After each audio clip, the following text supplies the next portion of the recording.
ഹരേ കൃഷ്ണ.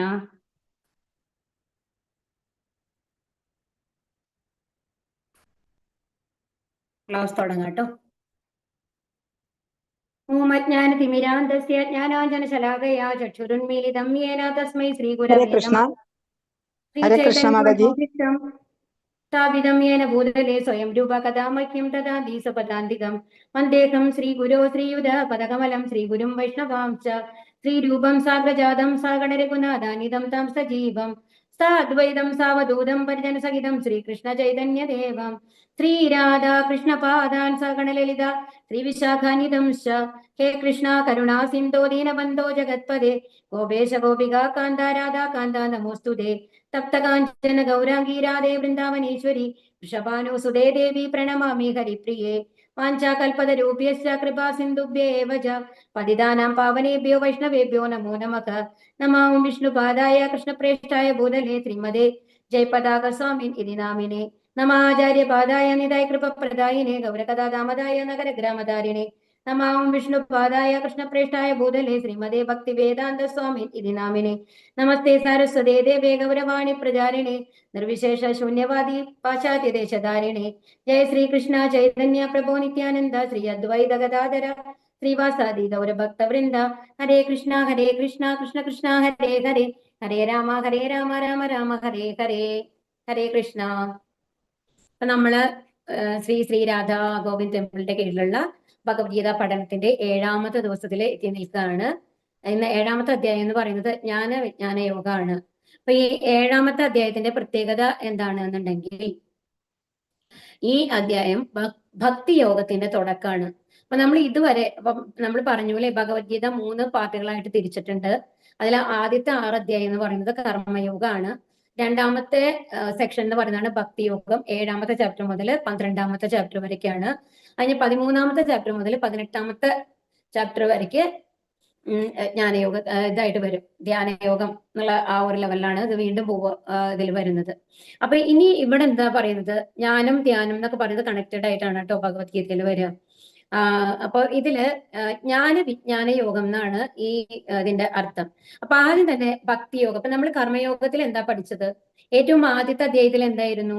അർജുനന്റെ വിഷാദമായിരുന്നു അല്ലെ. അർജുനൻ യുദ്ധം ചെയ്യാൻ പറ്റില്ല എന്നുള്ള കാരണങ്ങളൊക്കെയാണ് നമ്മൾ പഠിച്ചത്. 2ാമത്തെ അധ്യായത്തിൽ നമ്മൾ എന്ത് പഠിച്ചു? അത് ഭഗവത്ഗീതയുടെ ഒരു സംഗ്രഹമായിട്ടാണ് 2ാമത്തെ അധ്യായം വരുന്നത്. അതിൽ എല്ലാ യോഗങ്ങളും വരുന്നുണ്ട്. കർമ്മയോഗത്തെ പറ്റി പറയേണ്ട, ജ്ഞാനയോഗത്തെ പറ്റി പറയേണ്ട, അഷ്ടാംഗ യോഗത്തെ പറ്റിയിട്ട് പറയുന്നുണ്ട്. അതുപോലെ തന്നെ ഭക്തി യോഗത്തെ കുറിച്ചിട്ടും പറയുന്നുണ്ട്. അപ്പൊ ആ അധ്യായത്തിൽ നമ്മൾ എന്താ പഠിച്ചത്? അർജുനനോട് എന്താ പറഞ്ഞത്? നമ്മുടെ ശരീരമല്ല ആത്മാവാണ്. അപ്പൊ നമ്മളെ ഞാൻ എന്ന് വിചാരിക്കുന്നത് നമ്മളുടെ പുറത്തുള്ള ആ ശരീരത്തിനെയാണ്. പക്ഷെ ആ ശരീരമല്ല ശരിക്കും നമ്മൾ എന്ന് പറയുന്നത് അതിന്റെ ഉള്ളിലുള്ള സ്ഥൂല ശരീരത്തിലായിട്ട് ഇരിക്കുന്ന ജീവാത്മാവാണ് എന്നുള്ളതാണ് ആ 2ാമത്തെ അധ്യായത്തിൽ പഠിച്ചത്. 3ാമത്തെ അധ്യായത്തിൽ നമ്മൾ എന്താ പഠിച്ചത്? കർമ്മയോഗമാണ് പഠിച്ചത് അല്ലെ. എങ്ങനെയാണ് നമ്മൾ കർമ്മങ്ങൾ ചെയ്യേണ്ടത്? അപ്പൊ സകാമകർമ്മ അല്ല, നമ്മൾ നിഷ്കാമകർമ്മ, അതായത് ഫലത്തില് ഇച്ഛയില്ലാണ്ട് നമ്മൾ കർമ്മങ്ങൾ ചെയ്യണം എന്ന് പറഞ്ഞു. അത് കഴിഞ്ഞിട്ട് പിന്നെ എന്താണ് ഭഗവാനെ കുറിച്ചുള്ള ജ്ഞാനം, ഭഗവാൻ ആരാണ് എന്നുള്ളത് നമ്മൾ പഠിച്ചു അല്ലെ. 3 രൂപങ്ങൾ പഠിച്ചു. എന്താണ്? ബ്രഹ്മൻ, പരമാത്മാവ്, ഭഗവാൻ എന്നുള്ള 3 ഭാവങ്ങളുണ്ട് ഭഗവാൻ എന്ന് പറഞ്ഞു. അപ്പൊ ഈ കർമ്മയോഗത്തിൽ അപ്പൊ നമ്മൾ പടിപടിയായിട്ടാണ് മനസ്സിലാക്കുന്നത്. അപ്പൊ നമ്മൾ പറഞ്ഞു അല്ലെ, ഏറ്റവും ആദ്യം എന്താണ് എന്താണ് സൂര്യനെ കുറിച്ചിട്ടാണ് നമ്മൾ കമ്പയർ ചെയ്തത്. ആദ്യം സൂര്യന്റെ പ്രകാശം. അപ്പൊ ഏറ്റവും ആദ്യത്തെ അറിവ് എന്താണ്? സൂര്യനെ കാണുമ്പോൾ നമ്മൾ എന്താ പ്രകാശമാണ് സൂര്യൻ എന്നാണ് വിചാരിക്കുന്നത്. അതുപോലെയാണ് തുടക്കത്തിൽ നമ്മൾ ഭഗവാനെ പറ്റി അറിയുന്നത്. ബ്രഹ്മൻ റിയലൈസേഷൻ എന്ന് പറയുന്നത് ഭഗവാന്റെ പുറത്തുള്ള ഒരു പ്രകാശം. ഇപ്പൊ നമ്മള് ഒരു വെള്ളം വെച്ചൊക്കെയാണെന്ന് വിചാരിക്കും. നമ്മൾ ഉപ്പ് നമ്മൾ കലക്കി വെച്ചിട്ടുണ്ട് വെള്ളത്തിൽ. അപ്പൊ നമ്മൾ കലക്കി വെച്ച ആൾക്ക് അറിയാൻ വേണ്ടുന്ന അത് ഉപ്പ് വെള്ളമാണെന്ന്. അതല്ല, അപ്പൊ അത് ഉപ്പ് മുഴുവൻ അതിൽ അലിഞ്ഞു കഴിഞ്ഞാൽ, വെള്ളത്തിൽ അലിഞ്ഞു കഴിഞ്ഞാൽ അത് ഉപ്പ് വെള്ളമാണോ സാധാരണ വെള്ളമാണോ എന്ന് നമുക്ക് തിരിച്ചറിയാനായിട്ട് സാധിക്കുമോ? ഇല്ല അല്ലെ. അപ്പൊ നമ്മൾക്ക് കൈകൊണ്ട് അത് കണ്ടാൽ മനസ്സിലാവില്ല, തൊട്ടാ മനസ്സിലാവില്ല, അതിന് നിറം കണ്ടിട്ട് മനസ്സിലാവില്ല അല്ലെ. എങ്ങനെയാണ് അറിയുക? നമ്മളത് രുചിച്ച് നോക്കുകയാണെന്നുണ്ടെങ്കിൽ. പക്ഷെ ഈ ലോകത്തുള്ള എല്ലാ സാധനങ്ങളും നമുക്ക് രുചിച്ച് നോക്കിയിട്ട് കണ്ടുപിടിക്കാനായിട്ട് സാധിക്കൂ? ഒന്ന് ആലോചിച്ച് നോക്കൂ. അപ്പൊ നമ്മളുടെ ഇന്ദ്രിയങ്ങളുടെ എന്താണ് കുറവുകളാണ് ഇവിടെ പറയുന്നത്. അപ്പൊ നമ്മുടെ ഇന്ദ്രിയങ്ങൾ വെച്ച് കഴിഞ്ഞിട്ട് മനസ്സിലാക്കാൻ പറ്റാത്ത അതീന്ദ്രിയനാണ് ആര്? ഭഗവാൻ എന്ന് പറയുന്നത്. കാരണം ഇപ്പോ മേ ബി നമ്മൾ എല്ലാം രുചിച്ച് നോക്കാൻ നിന്ന് കഴിഞ്ഞാൽ അതിൽ പോയിസണുള്ള എന്തെങ്കിലും നമ്മുടെ ദേഹത്തിന് ഹാനികരമായിട്ടുള്ള സാധനങ്ങൾ ഉണ്ടാവാം അല്ലേ? അപ്പൊ നമ്മൾക്ക് എല്ലാം നമ്മൾക്ക് അങ്ങനെ കണ്ടുപിടിക്കാൻ പറ്റില്ല. അപ്പൊ നമ്മളുടെ കണ്ണുകൾ കൊണ്ട് എല്ലാം നമ്മൾക്ക് തിരിച്ചറിയാൻ പറ്റില്ല, എല്ലാ അറിവും നമ്മൾക്ക് കിട്ടില്ല. കാതുകൾ കൊണ്ട് എല്ലാ അറിവും കിട്ടില്ല. അതുപോലെ തന്നെയാണ് രുചിച്ച് നോക്കിയിട്ട് നമുക്ക് എല്ലാ അറിവും കണ്ടുപിടിക്കാൻ പറ്റില്ല. അപ്പൊ എല്ലാ ഇന്ദ്രിയങ്ങൾ ഉപയോഗിച്ചും അറിയാൻ സാധിക്കാത്ത കുറെ കാര്യങ്ങൾ നമ്മൾ ഈ ഭൗതിക ലോകത്തിൽ തന്നെയുണ്ട്. നമ്മുടെ ചുറ്റുള്ള കാര്യങ്ങൾ പോലും നമ്മൾക്ക് മനസ്സിലാക്കാനായിട്ട് സാധിക്കുന്നില്ല അല്ലെ? അതുപോലെ നമ്മുടെ കണ്ണുകൾ കൊണ്ട് നമ്മൾക്ക് എത്രത്തോളം കാണാൻ പറ്റും? നമ്മുടെ മുമ്പിലുള്ള കാര്യങ്ങൾ കാണാൻ പറ്റും. നമ്മളെ പിന്നിൽ എന്താ നടക്കണേന്ന് നമ്മൾക്ക് അറിയോ? നമ്മളുടെ തലയ്ക്ക് മേലെ അല്ലാത്ത എന്തും നമ്മളെ പിന്നിൽ വന്ന് നിന്ന് കഴിഞ്ഞാൽ നമ്മൾക്ക് അറിയില്ല അല്ലെ? വണ്ണം കുറവാണെങ്കിൽ. അപ്പൊ ഒരു ചെറിയ വസ്തു നമ്മളെ പിന്നിൽ വന്ന് നമ്മൾക്ക് അറിയോ? ഇപ്പൊ ഏതെങ്കിലും ഒരു പ്രാണി ഇപ്പൊ നമ്മളെ കടിക്കുന്നതാവട്ടെ, ഉറുമ്പാവട്ടെ, നമ്മുടെ മേലെ വന്നിരുന്ന് കടിക്കുമ്പോൾ മാത്രമാണ് നമ്മൾ അറിയുന്നത് അല്ലെ? അതിന് നമ്മൾ നമ്മുടെ പുറത്ത് വന്നിരിക്കുമ്പോൾ നമ്മൾക്ക് അറിയാനായിട്ട് സാധിക്കൂ? ഇല്ല. അപ്പൊ ഇതാണ്. അപ്പൊ നമ്മളുടെ ഇന്ദ്രിയങ്ങൾ എന്ന് പറയുന്നത് എല്ലാ കഴിവുകളും ഉള്ളതല്ല, അതിന് കുറവുകളുണ്ട്.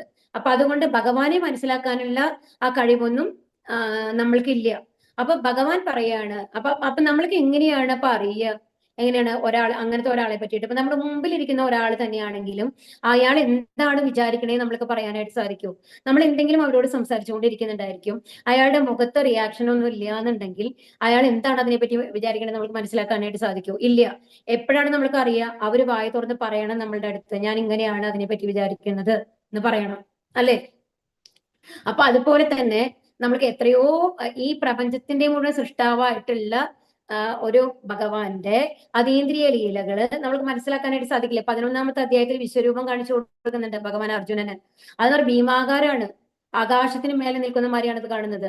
നമ്മൾക്ക് കുറച്ച് ഹൈറ്റുള്ള സാധനം തന്നെ, ഒരു മലയുടെ മുകളിലുള്ള സാധനം പോലും നമ്മൾക്ക് കൃത്യമായിട്ട് എന്താണെന്ന് പറയാൻ പറ്റില്ല അല്ലെ? അപ്പൊ അത്രയും വലിപ്പമുള്ള ഒരു കാര്യത്തിനെ പറ്റിയിട്ട് നമുക്ക് മനസ്സിലാക്കാനായിട്ട് സാധിക്കൂ. അപ്പൊ അത് പറയണമെന്നുണ്ടെങ്കിൽ ആര് തന്നെ പറയണം? ഭഗവാൻ തന്നെ പറയണം. അപ്പൊ ഇവിടെ ഭഗവാൻ നമ്മൾക്ക് പറഞ്ഞു തരികയാണ് ഭക്തിയോഗത്തിൽ. ഇപ്പൊ ഭഗവാൻ വിജ്ഞാന യോഗം. ജ്ഞാനം എന്ന് പറഞ്ഞാല് അറിവ്. അപ്പൊ ഇതിനു മുമ്പ് നമ്മൾ ഭഗവാനെ കുറിച്ചിട്ടാണ് പറഞ്ഞത്. പറഞ്ഞു ആരാണ് ഭഗവാൻ എന്നുള്ള രീതിയിൽ. ഭഗവാൻ എന്താണ്? ഭഗവാൻ എന്ന് പറഞ്ഞാല് ആ ശ്യാമസുന്ദരനായിട്ടുള്ള കൃഷ്ണനാണ്. പരമാത്മാവ് എന്ന് പറയുന്നത് എന്താണ്?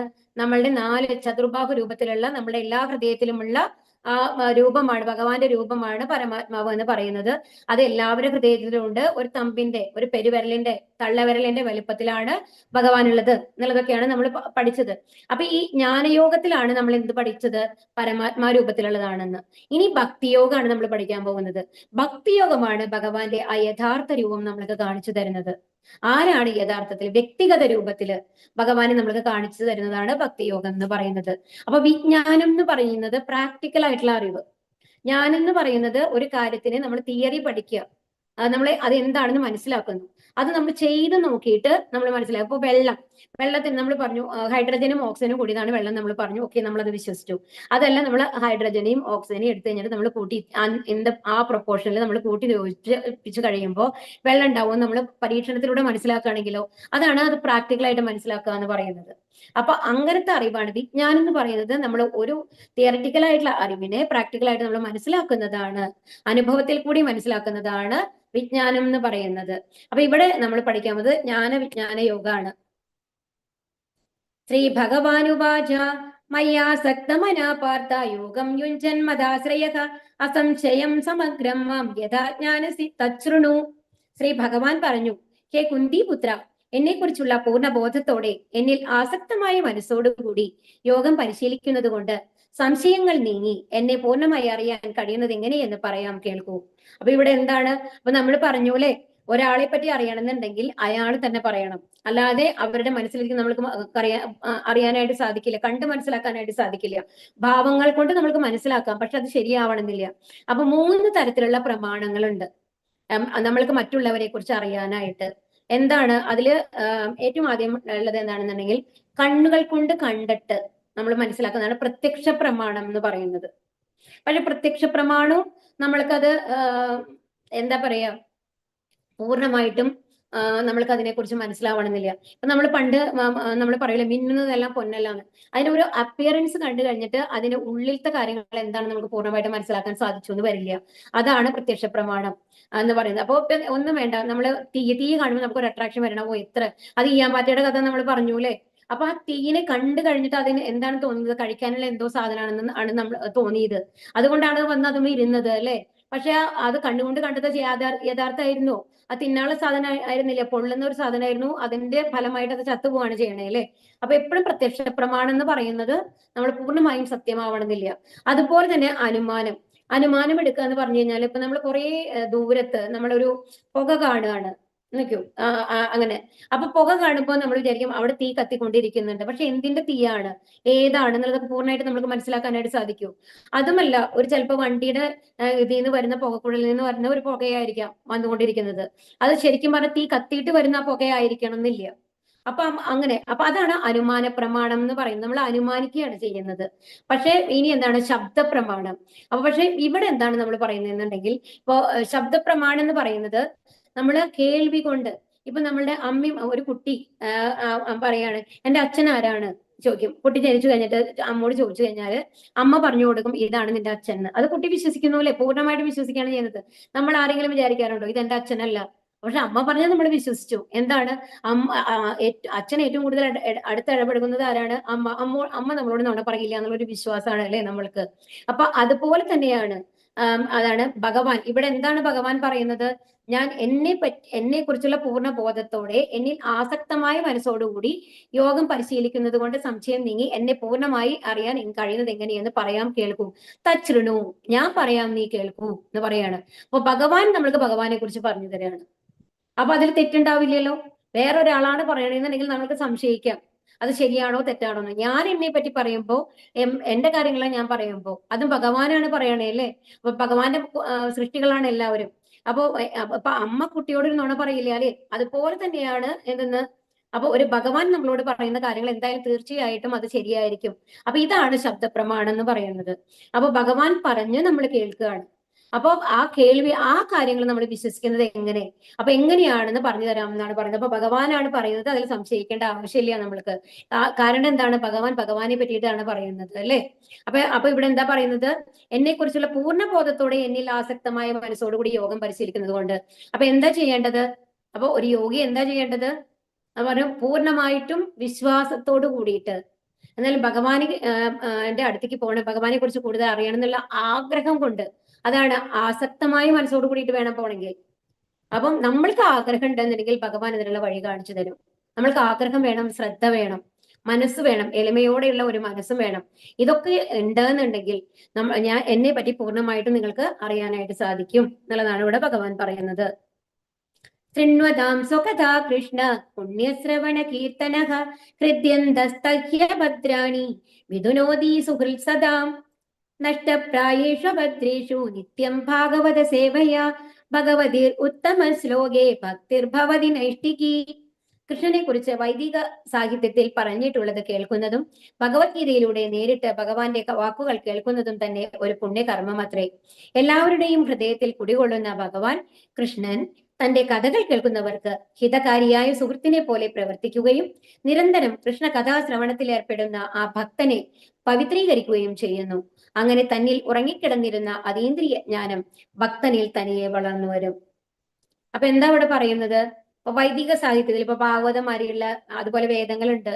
അപ്പൊ അതിലൊക്കെ പറഞ്ഞിട്ടുള്ളത് നമ്മൾ കേൾക്കുക. അതുപോലെ തന്നെ എന്താണ്, ഭഗവത്ഗീതയിലൂടെ നേരിട്ട് ഭഗവാന്റെ വാക്കുകൾ കേൾക്കുക. ഭഗവത്ഗീതയിൽ ഭഗവാൻ നേരിട്ട് നമ്മളോട് പറയുകയാണ് അല്ലെ. ശ്രീ ഭഗവാനുവാച, എല്ലാം ഭഗവാൻ പറഞ്ഞതാണ്. അർജുനോട് മറുപടി പറഞ്ഞ മുഴുവൻ ഭഗവാനാണ്. അത് ആർക്ക് വേണ്ടിയിട്ടാണ്? അർജുനന് വേണ്ടിയിട്ടല്ല ശരിക്കും ഭാഗവതം പറഞ്ഞത്, നമ്മൾക്കെല്ലാം വേണ്ടിയിട്ടാണ്. ഒരു എന്താ പറയാ, ഒരു കാരണം മാത്രമാണ്, നിമിത്തം മാത്രമാണ് നമ്മളോട് പറയാൻ വേണ്ടിയിട്ട് അർജുനനെ സെലക്ട് ചെയ്തതാണ് ഭഗവാൻ. നമ്മളിലേക്കാണ് അത് എത്തിക്കേണ്ടത്. ആ എത്തിക്കാനായിട്ടുള്ള ഒരു ഉപായം മാത്രമായിരുന്നു ആര്? അർജുനൻ എന്ന് പറയുന്നത്. അല്ലെങ്കിൽ ഒന്ന് ആലോചിച്ച് നോക്കൂ, അർജുനനെ കുറിച്ചിട്ട് അത്രയും കോൺസെൻട്രേഷൻ ആണ്. അതുപോലെ തന്നെ ഗുഡാകേശൻ എന്നാണ് പറയുന്നത്. ഉറക്കത്തിൽ പോലും ഭഗവാന്റെ നാമം മാത്രം ഉച്ചരിക്കണം. ഉറക്കത്തെ കീഴ്പ്പെടുത്തിയവൻ എന്നാണ് ഗുഡാകേശൻ എന്ന അർത്ഥം. അപ്പോ ഉറക്കത്തെ കീഴ്പ്പെടുത്തിയ ആ അർജുനൻ. അപ്പൊ ഭഗവാനെ കുറിച്ച് മാത്രമാണ് അർജുനന്റെ ചിന്തയുണ്ടായിരുന്നത്. അങ്ങനത്തെ ഒരു അർജുനന് ഇങ്ങനത്തെ സംശയം വരാൻ സാധ്യതയുണ്ടോ? അപ്പൊ ഭഗവാന്റെ ഒരു പ്ലാൻ അല്ലേ അത്, അങ്ങനെ നമ്മൾക്ക് മനസ്സിലാക്കാലോ. അപ്പൊ നമ്മൾക്ക് ഭഗവത്ഗീത കേൾക്കാൻ വേണ്ടിയിട്ട് ഭഗവാൻ സൃഷ്ടിച്ച ഒരു പ്ലാനാണ് ശരിക്കും ആ ഒരു എന്താ പറയാ, അർജുനന്റെ ഈ കൺഫ്യൂഷനും എല്ലാം എന്നുള്ളതാണ് അതിന്റെ യഥാർത്ഥ ഉള്ളിലെ അർത്ഥം എന്ന് പറയുന്നത്. അപ്പൊ ഭഗവാന്റെ വാക്കുകൾ കേൾക്കുന്നത്, നേരിട്ട് കേൾക്കുക എന്ന് പറയുന്നത് എത്ര ഭാഗ്യാണല്ലേ. ഭഗവത്ഗീതയിൽ കൂടി ഭഗവാൻ പറയുന്നത് അതും ഒരു പുണ്യമാണ്. അപ്പൊ എല്ലാവരുടെയും ഹൃദയത്തിൽ കുടികൊള്ളുന്ന അതാണ് പരമാത്മാ രൂപത്തിലെ ഭഗവാൻ. അപ്പൊ അങ്ങനെ ഭഗവാന്റെ കഥ കേൾക്കുകയാണെന്നുണ്ടെങ്കിൽ അപ്പൊ എന്തായിരിക്കും? ഭഗവാൻ നമ്മുടെ സുഹൃത്തായിട്ട് മാറുന്ന പറയുന്നത്. സുഹൃത്തായിട്ട് മാറിയിട്ട് എന്ത് ചെയ്യും? ആ ഭക്തനെ പവിത്രീകരിക്കും. ആ ഭക്തൻ ഇതിനു മുമ്പ് ചെയ്ത ഒരുപാട് പാപങ്ങളുണ്ട്. നമ്മൾ ഒരുപാട് പാപങ്ങൾ ചെയ്ത കാരണം കൊണ്ട് തന്നെയാണ് നമ്മൾ ഈ ഭൂമിയിൽ ഇപ്പൊ ഉള്ളത്. അല്ലെങ്കിൽ നമ്മൾ ഭഗവാന്റെ നാമത്തിലല്ലേ ഉണ്ടാവുക. അപ്പോ ആ എന്താണ് ഇതിനെയൊക്കെ കളഞ്ഞിട്ട് നമ്മളെ പവിത്രീകരിച്ച് ഭഗവാന്റെ നാമത്തിലേക്ക് നമ്മൾക്ക് കൊണ്ടുപോകും. അപ്പൊ ഭഗവാനെ കുറിച്ച് നമ്മൾക്ക് പൂർണ്ണമായിട്ട് മനസ്സിലാക്കാൻ സാധിക്കും. ഭഗവാൻ ആരാണ്, എന്താണ് എന്നുള്ളതൊക്കെ. അപ്പൊ ഭഗവാനോടുള്ള ഭക്തി നമ്മുടെ ഉള്ളിൽ വരും. മനുഷ്യാനാം സഹസ്രേഷു കശ്ചിത് യദതി സിദ്ധയേ യദദാമപി സിദ്ധാനാം കശ്ചിമ്മാമീതി തത്വതഃ.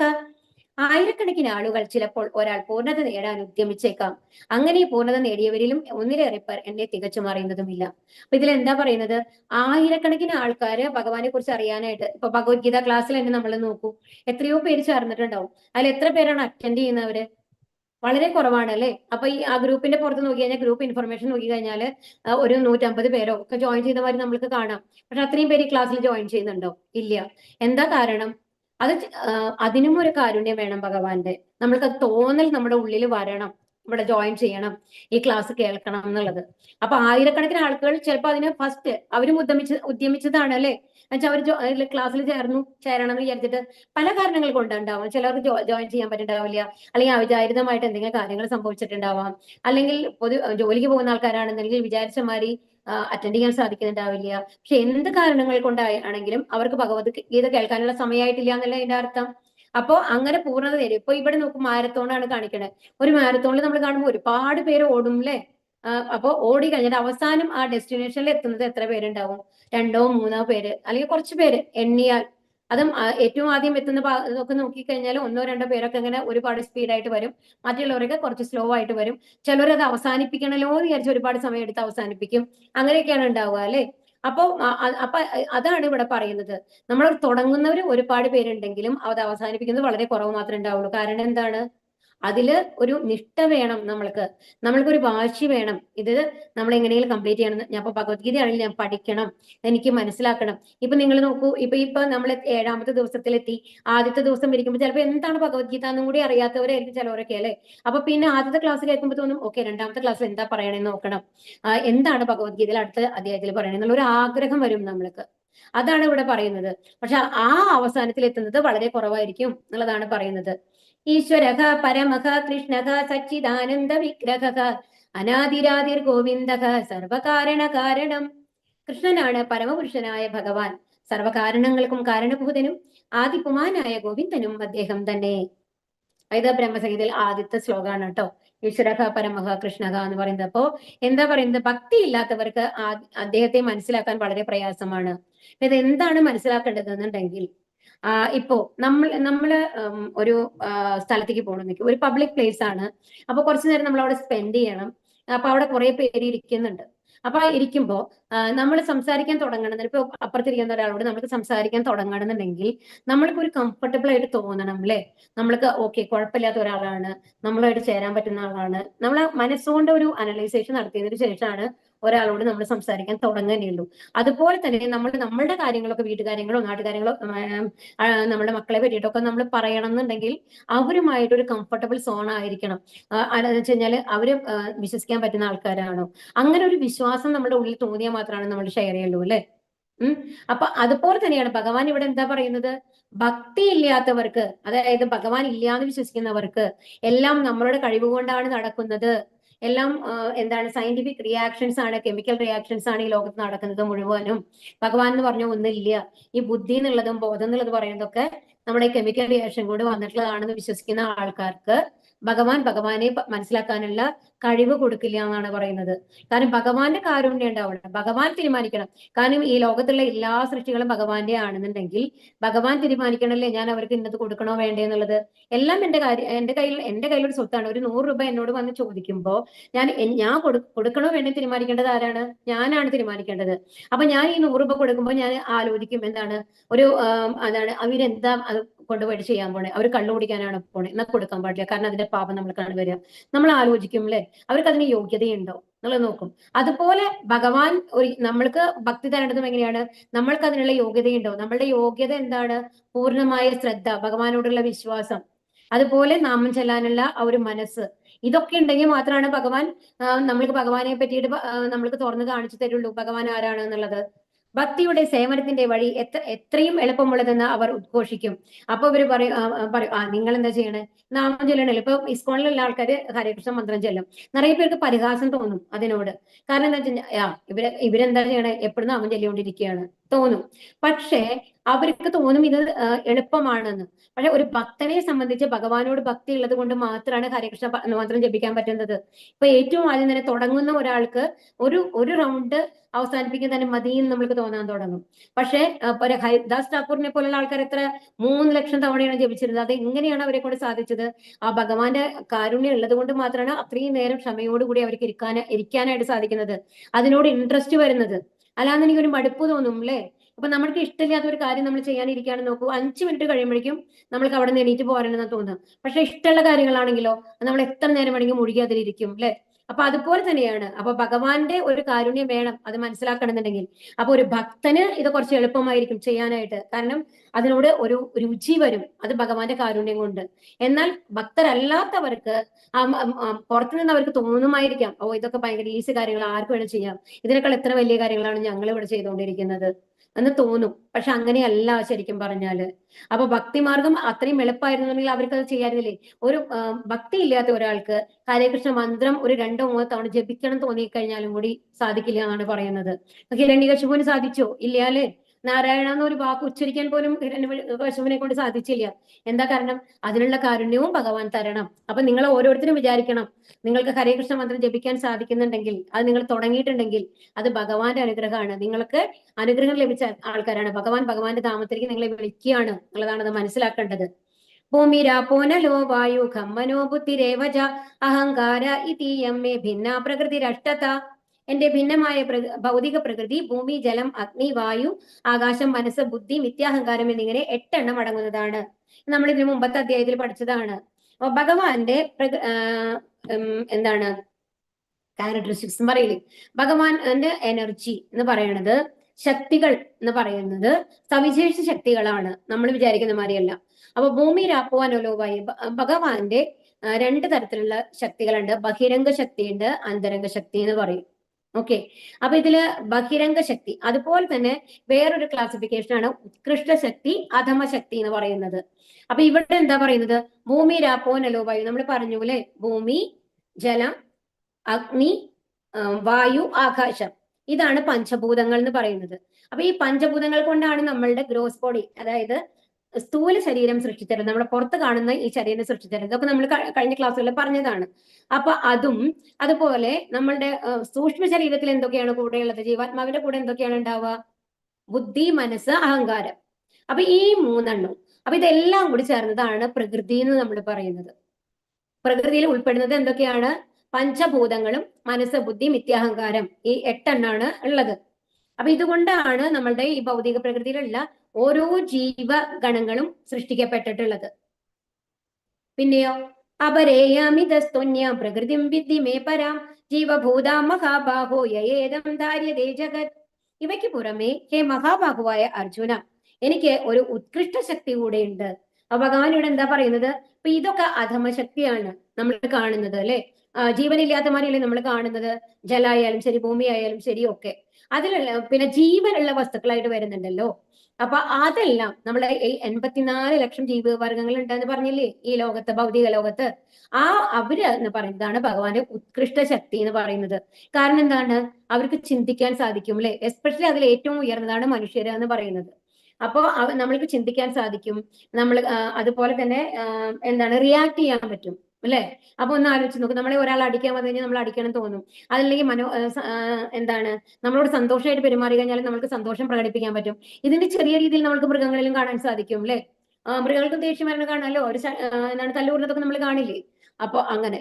അപ്പൊ അതുകൊണ്ട് ആ ശക്തി നമ്മൾക്ക് ഉണ്ട്, നമ്മൾക്ക് റെസിപ്രോക്കേറ്റ് ചെയ്യാനായിട്ട്, തിരിച്ച് റെസ്പോൺസ് കൊടുക്കാനുള്ള ഒരു ശക്തി ഉള്ളതാണ് ജീവശക്തികൾ, ജീവഗണങ്ങൾ എന്ന് പറയുന്നത്. അപ്പൊ ഈ ജീവഗണങ്ങളെല്ലാം എന്താണ്, പ്രകൃതിയെ ചൂഷണം ചെയ്യാണ് അല്ലെ.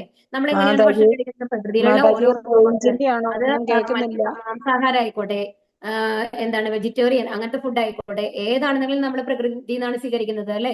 അപ്പൊ ഈ പ്രകൃതിയെ ചൂഷണം ചെയ്ത് ജീവിക്കുന്ന ആൾക്കാര് ജീവി വർഗങ്ങളാണ് ഇതെന്ന് പറയുന്നത് ഉത്കൃഷ്ട ശക്തി. ആണോന്ന് അറിയത്തില്ല, ഒന്നും കേൾക്കുന്നില്ല, വിട്ട് വിട്ട് ഹരേ കേൾക്കുന്നു. കൃഷ്ണ. ഹരേ ഹരേ കൃഷ്ണ. കൃഷ്ണ മാതാജി. മാതാജിയുടെ നെറ്റ് ശരിയാണോ നോക്കൂ. എല്ലാവർക്കും കേൾക്കുന്നില്ലേ? ഹരേ കൃഷ്ണ. വിട്ട് വിട്ട് പിടിക്കുന്നു. കേൾക്കുന്നുണ്ട്. കേൾക്കുന്നുണ്ട്. ക്ലിയർ ആണ് മാതാജി. ക്ലിയർ അല്ലേ? അതാ. അപ്പൊ മാതാജി, clear ആണ്. മാതാജിയുടെ നെറ്റിന് എന്തെങ്കിലും പ്രോബ്ലം ഉണ്ടാവും, Okay ആണ്. ചെക്ക് ചെയ്യൂ കേട്ടോ. ഹരേ കൃഷ്ണ. ഹരേ കൃഷ്ണ. ഓക്കെ, മ്യൂട്ടിലിരിക്കൂ കേട്ടോ, എന്നാലാണ് കേൾക്കാൻ സാധിക്കുള്ളൂ. അപ്പൊ ഈ താഴ്ന്ന തരം ഭൗതിക പ്രകൃതിയുടെ വിഭവങ്ങൾ ചൂഷണം ചെയ്യുന്ന ജീവവർഗങ്ങളാണെന്നാണ് പറയുക. അപ്പൊ അധമ ശക്തിയും ഉത്കൃഷ്ട ശക്തിയാണ് അത്. അപ്പൊ നമ്മളൊക്കെ ഉത്കൃഷ്ട ശക്തിയാണ്. അപ്പൊ ഈ ഉത്കൃഷ്ട ശക്തിയിൽ മനുഷ്യർക്കാണ് എന്തിനുള്ള ഇത് തന്നിട്ടുള്ളത്? ഭഗവാൻ തന്നിട്ടുള്ളത് ഭഗവാന്റെ അടുത്തേക്ക് തിരിച്ചു പോകാനുള്ള ഒരു കഴിവ് നമ്മൾക്ക് മാത്രമാണ് തന്നിട്ടുള്ളൂ. കാരണം ഭഗവത്ഗീത വായിക്കാനും ഭാഗവതം വായിക്കാനൊക്കെ മൃഗങ്ങളെ കൊണ്ട് സാധിക്കില്ല അല്ലെ. അവരെന്താ ചെയ്യുക? അവർ ഭക്ഷണം കഴിക്കുക, അതുപോലെ തന്നെ ഉറങ്ങുക, അതുപോലെ തന്നെ വെയിറ്റ്, അതായത് ഒരു പുനർ സൃഷ്ടി ഉണ്ടാക്കും, അവർ അടുത്ത ജനറേഷൻ ഉണ്ടാക്കും അല്ലെ. അങ്ങനത്തെ കാര്യങ്ങളിൽ മാത്രമാണ് മുഴുകിയിട്ടുള്ളത്. അപ്പൊ നമ്മളോട് ഭഗവാൻ എന്താണ് മനുഷ്യരോട് പറയുന്നത് എന്നുണ്ടെങ്കിൽ, നിങ്ങൾ അതിനും മേലെ നമ്മൾക്ക് ബുദ്ധി തന്നിട്ട് എന്തിന്? ഭഗവാന്റെ അടുത്ത് എത്താനും അതിനുവേണ്ടി പ്രയത്നിക്കാനും ഉള്ളത്. അതിനുവേണ്ടി ശ്രമിക്കൂ. അല്ലാന്നുണ്ടെങ്കിൽ നമ്മൾ മൃഗങ്ങളും തമ്മിൽ എന്താ വ്യത്യാസം എന്ന് ആലോചിച്ച് നോക്കൂ. എസ്പെഷ്യലി ഇന്നത്തെ കലിയുഗത്തിൽ നമ്മൾ കാര്യങ്ങൾ എന്താ ചെയ്യുന്നത്? രാവിലെ എണീക്കുന്നു, ഭക്ഷണം ഏറ്റവും നല്ല രീതിയിലുള്ള ഭക്ഷണങ്ങൾ ഉണ്ടാക്കുന്നു, അത് കഴിഞ്ഞ് ഓഫീസിലാണെങ്കിൽ ഓഫീസിൽ പോകുന്നു, തിരിച്ചു ഭക്ഷണം കഴിക്കുന്നു, വന്നു കഴിഞ്ഞ് കിടന്ന് ഉറങ്ങുന്നു, ഭക്ഷണം ഉണ്ടാക്കുന്നു, വീണ്ടും ഉറങ്ങുന്നു. ഇതേ കൂടുതൽ എൻജോയ്മെന്റ് എന്ന് പറയുന്നത് ഏതെങ്കിലും TV കാണുന്നു, നമ്മുടെ ഭൗതിക കാര്യങ്ങൾക്കുള്ള കൃഷ്ണ മാത്രമല്ലേ ഉള്ളൂ. അപ്പം ഏതാണ് മൃഗങ്ങൾക്ക് വേറെ എന്തെങ്കിലും കാര്യത്തിലായിരിക്കും ഇൻട്രസ്റ്റ്. നമ്മൾക്ക് ഈ TV കാണാനും മൊബൈൽ നോക്കിയിരിക്കാനാണ് നമ്മൾക്ക് ഇൻട്രസ്റ്റ് വരുന്നത്. അപ്പൊ മൃഗങ്ങളും നമ്മളും തമ്മിൽ ഒരു വ്യത്യാസത്തെ ഇല്ലാത്ത രീതിയിലാണ് നമ്മൾ അതപ്പതിച്ച് പോയിക്കൊണ്ടിരിക്കുന്നത്. അപ്പൊ ഇവിടെ എന്താ പറയുന്നത്? നമ്മൾ ഉത്കൃഷ്ട ശക്തിയാണ് എന്നുള്ളതാണ് പറയുന്നത്. ഇപ്പൊ 2 ശക്തികളാണ് ഭഗവാനുള്ളത്. മത്ത പരതരം നാന്യത് കിഞ്ചിദഷ്ടി ജനഞ്ജയ മയി സർവമിതം പ്രോതം സൂത്രേ മണിഗണായിവ. മത്ത പരതരം നാന്യത് എന്നാണ് കേട്ടോ ഇവിടെ വരേണ്ടത് ആ ശ്ലോകത്തില്. ഓക്കെ, അപ്പൊ ഇവിടെ എന്താണ് പറയണെന്നുണ്ടെങ്കിൽ ഭഗവാൻ പറയണത് എന്താ വെച്ചാ, ഒരു മുത്തുമാല, സൂത്രേ എന്ന് പറഞ്ഞാല് നൂല് എന്നാണ് അർത്ഥം. മണി നമ്മൾക്ക് അറിയാലോ. ഒരു നൂലില് മണികൾ കോർത്ത് കഴിഞ്ഞ ഒരു മാല ഉണ്ടാക്കുന്നു. അപ്പൊ നമ്മൾ ആ മാല വാങ്ങുകയാണ്. ആ മാല നമ്മൾ എങ്ങനെയാണ് കാണുക? മണികൾ മാത്രമാണ് കാണുക. അതിന്റെ ഉള്ളിൽ നൂലിനെ കാണാൻ പറ്റുമോ? നമ്മൾക്ക് സാധിക്കില്ല അല്ലെ. അപ്പൊ അതുപോലെ തന്നെയാണ് ഭഗവാൻ. അപ്പൊ നമ്മൾ എന്താണ്? മാലയുടെ മുത്തുകളുടെ ഭംഗിയാണ് നമ്മൾ ആസ്വദിക്കുന്നത്. അതുപോലെ തന്നെ ഈ പ്രകൃതിയിലെ ഓരോന്നും, സൂര്യനാവട്ടെ, ചന്ദ്രനാവട്ടെ, നക്ഷത്രങ്ങളാവട്ടെ, മലകളാകട്ടെ, സമുദ്രങ്ങളാകട്ടെ, എത്രയോ മനോഹരമായ പ്രകൃതി ഭംഗിയുള്ള സ്ഥലങ്ങളാണല്ലേ ഈ ഭൂമിയിലുള്ളത്. അപ്പൊ അതുപോലെ തന്നെ ഈ പ്രപഞ്ചം തന്നെ എടുത്തു കഴിഞ്ഞാലും നമ്മൾക്ക് ആകാശത്ത് നോക്കി കഴിഞ്ഞാൽ അനേകം നക്ഷത്രങ്ങൾ കാണാം. നമുക്കറിയാത്ത ഒരുപാട് നക്ഷത്ര സമൂഹങ്ങളുണ്ട്. അപ്പോൾ ഈ പ്രപഞ്ചം മുഴുവൻ സൃഷ്ടിച്ചിട്ടുള്ളത് ഭഗവാനാണ്. ഭഗവാൻ അതിനെ ഒരു നൂല് മാറി പിടിച്ചു നിർത്തിക്കാണ്.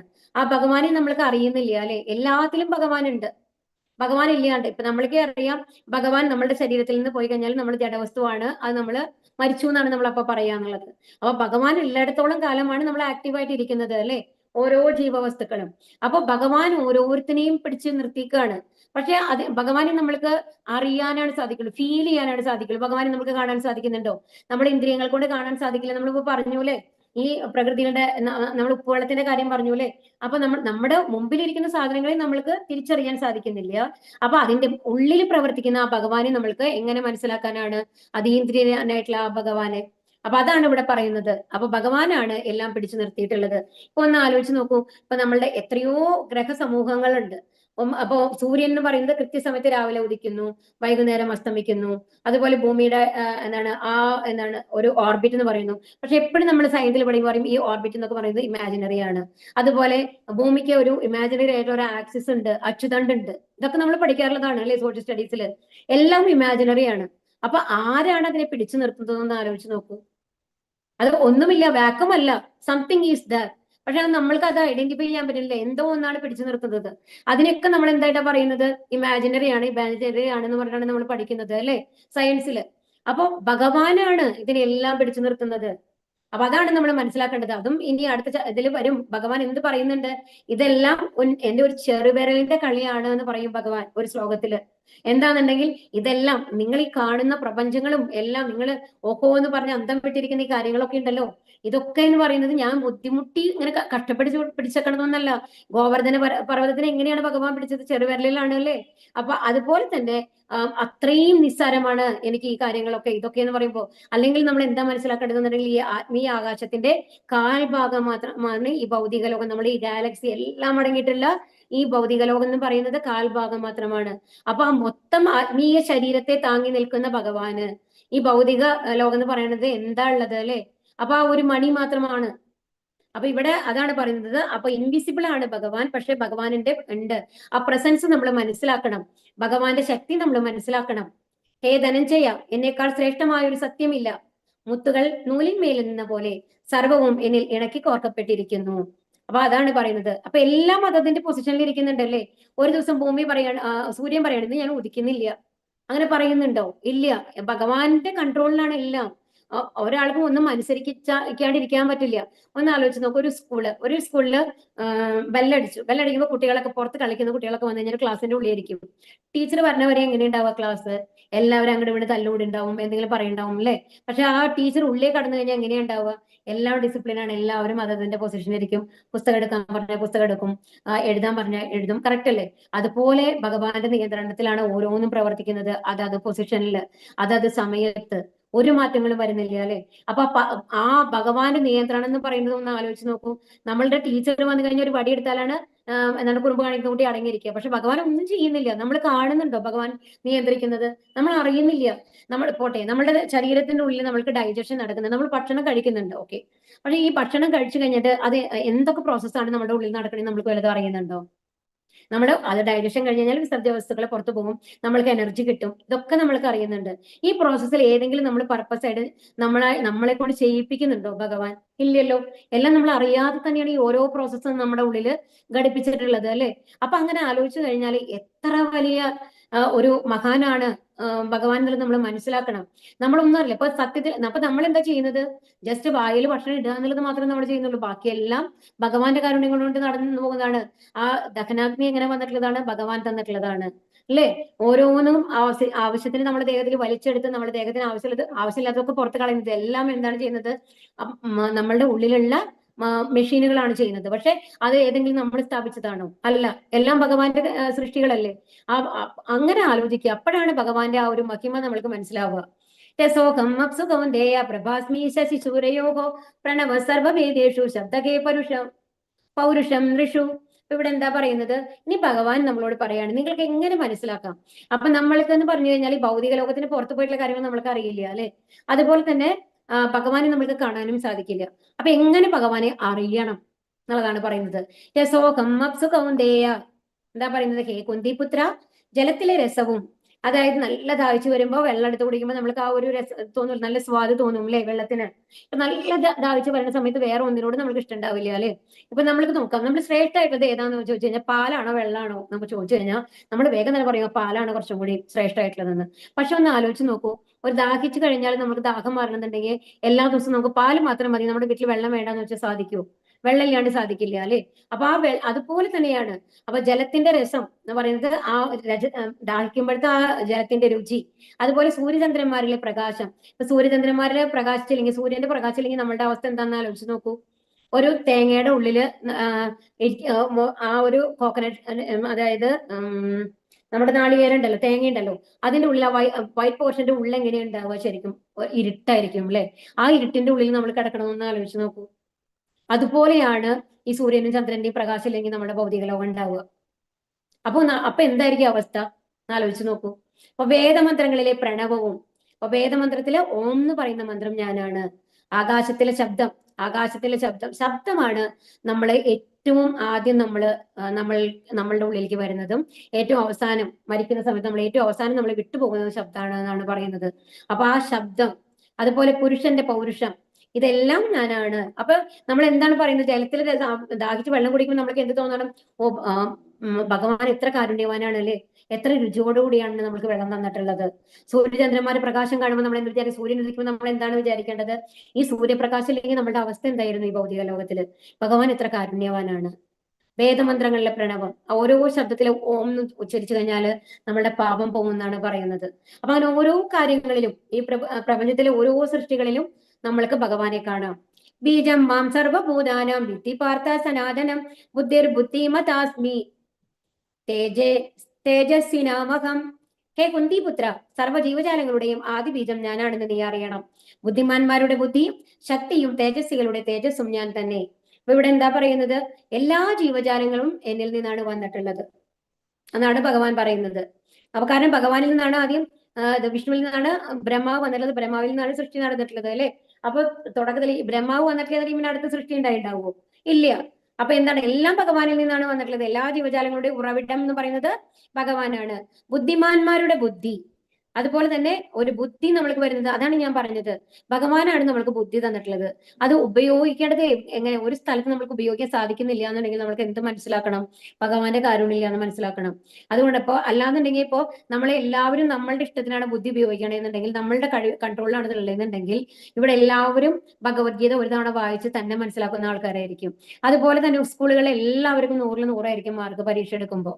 എല്ലാവരും ക്ലാസ് അറ്റൻഡ് ചെയ്തിട്ടുണ്ടല്ലോ, എല്ലാ ചോദ്യോത്തരങ്ങളും നമ്മൾ പഠിച്ചിട്ടുണ്ട്. പക്ഷെ എന്തുകൊണ്ടാണ് പല രീതിയിൽ വരുന്നത്?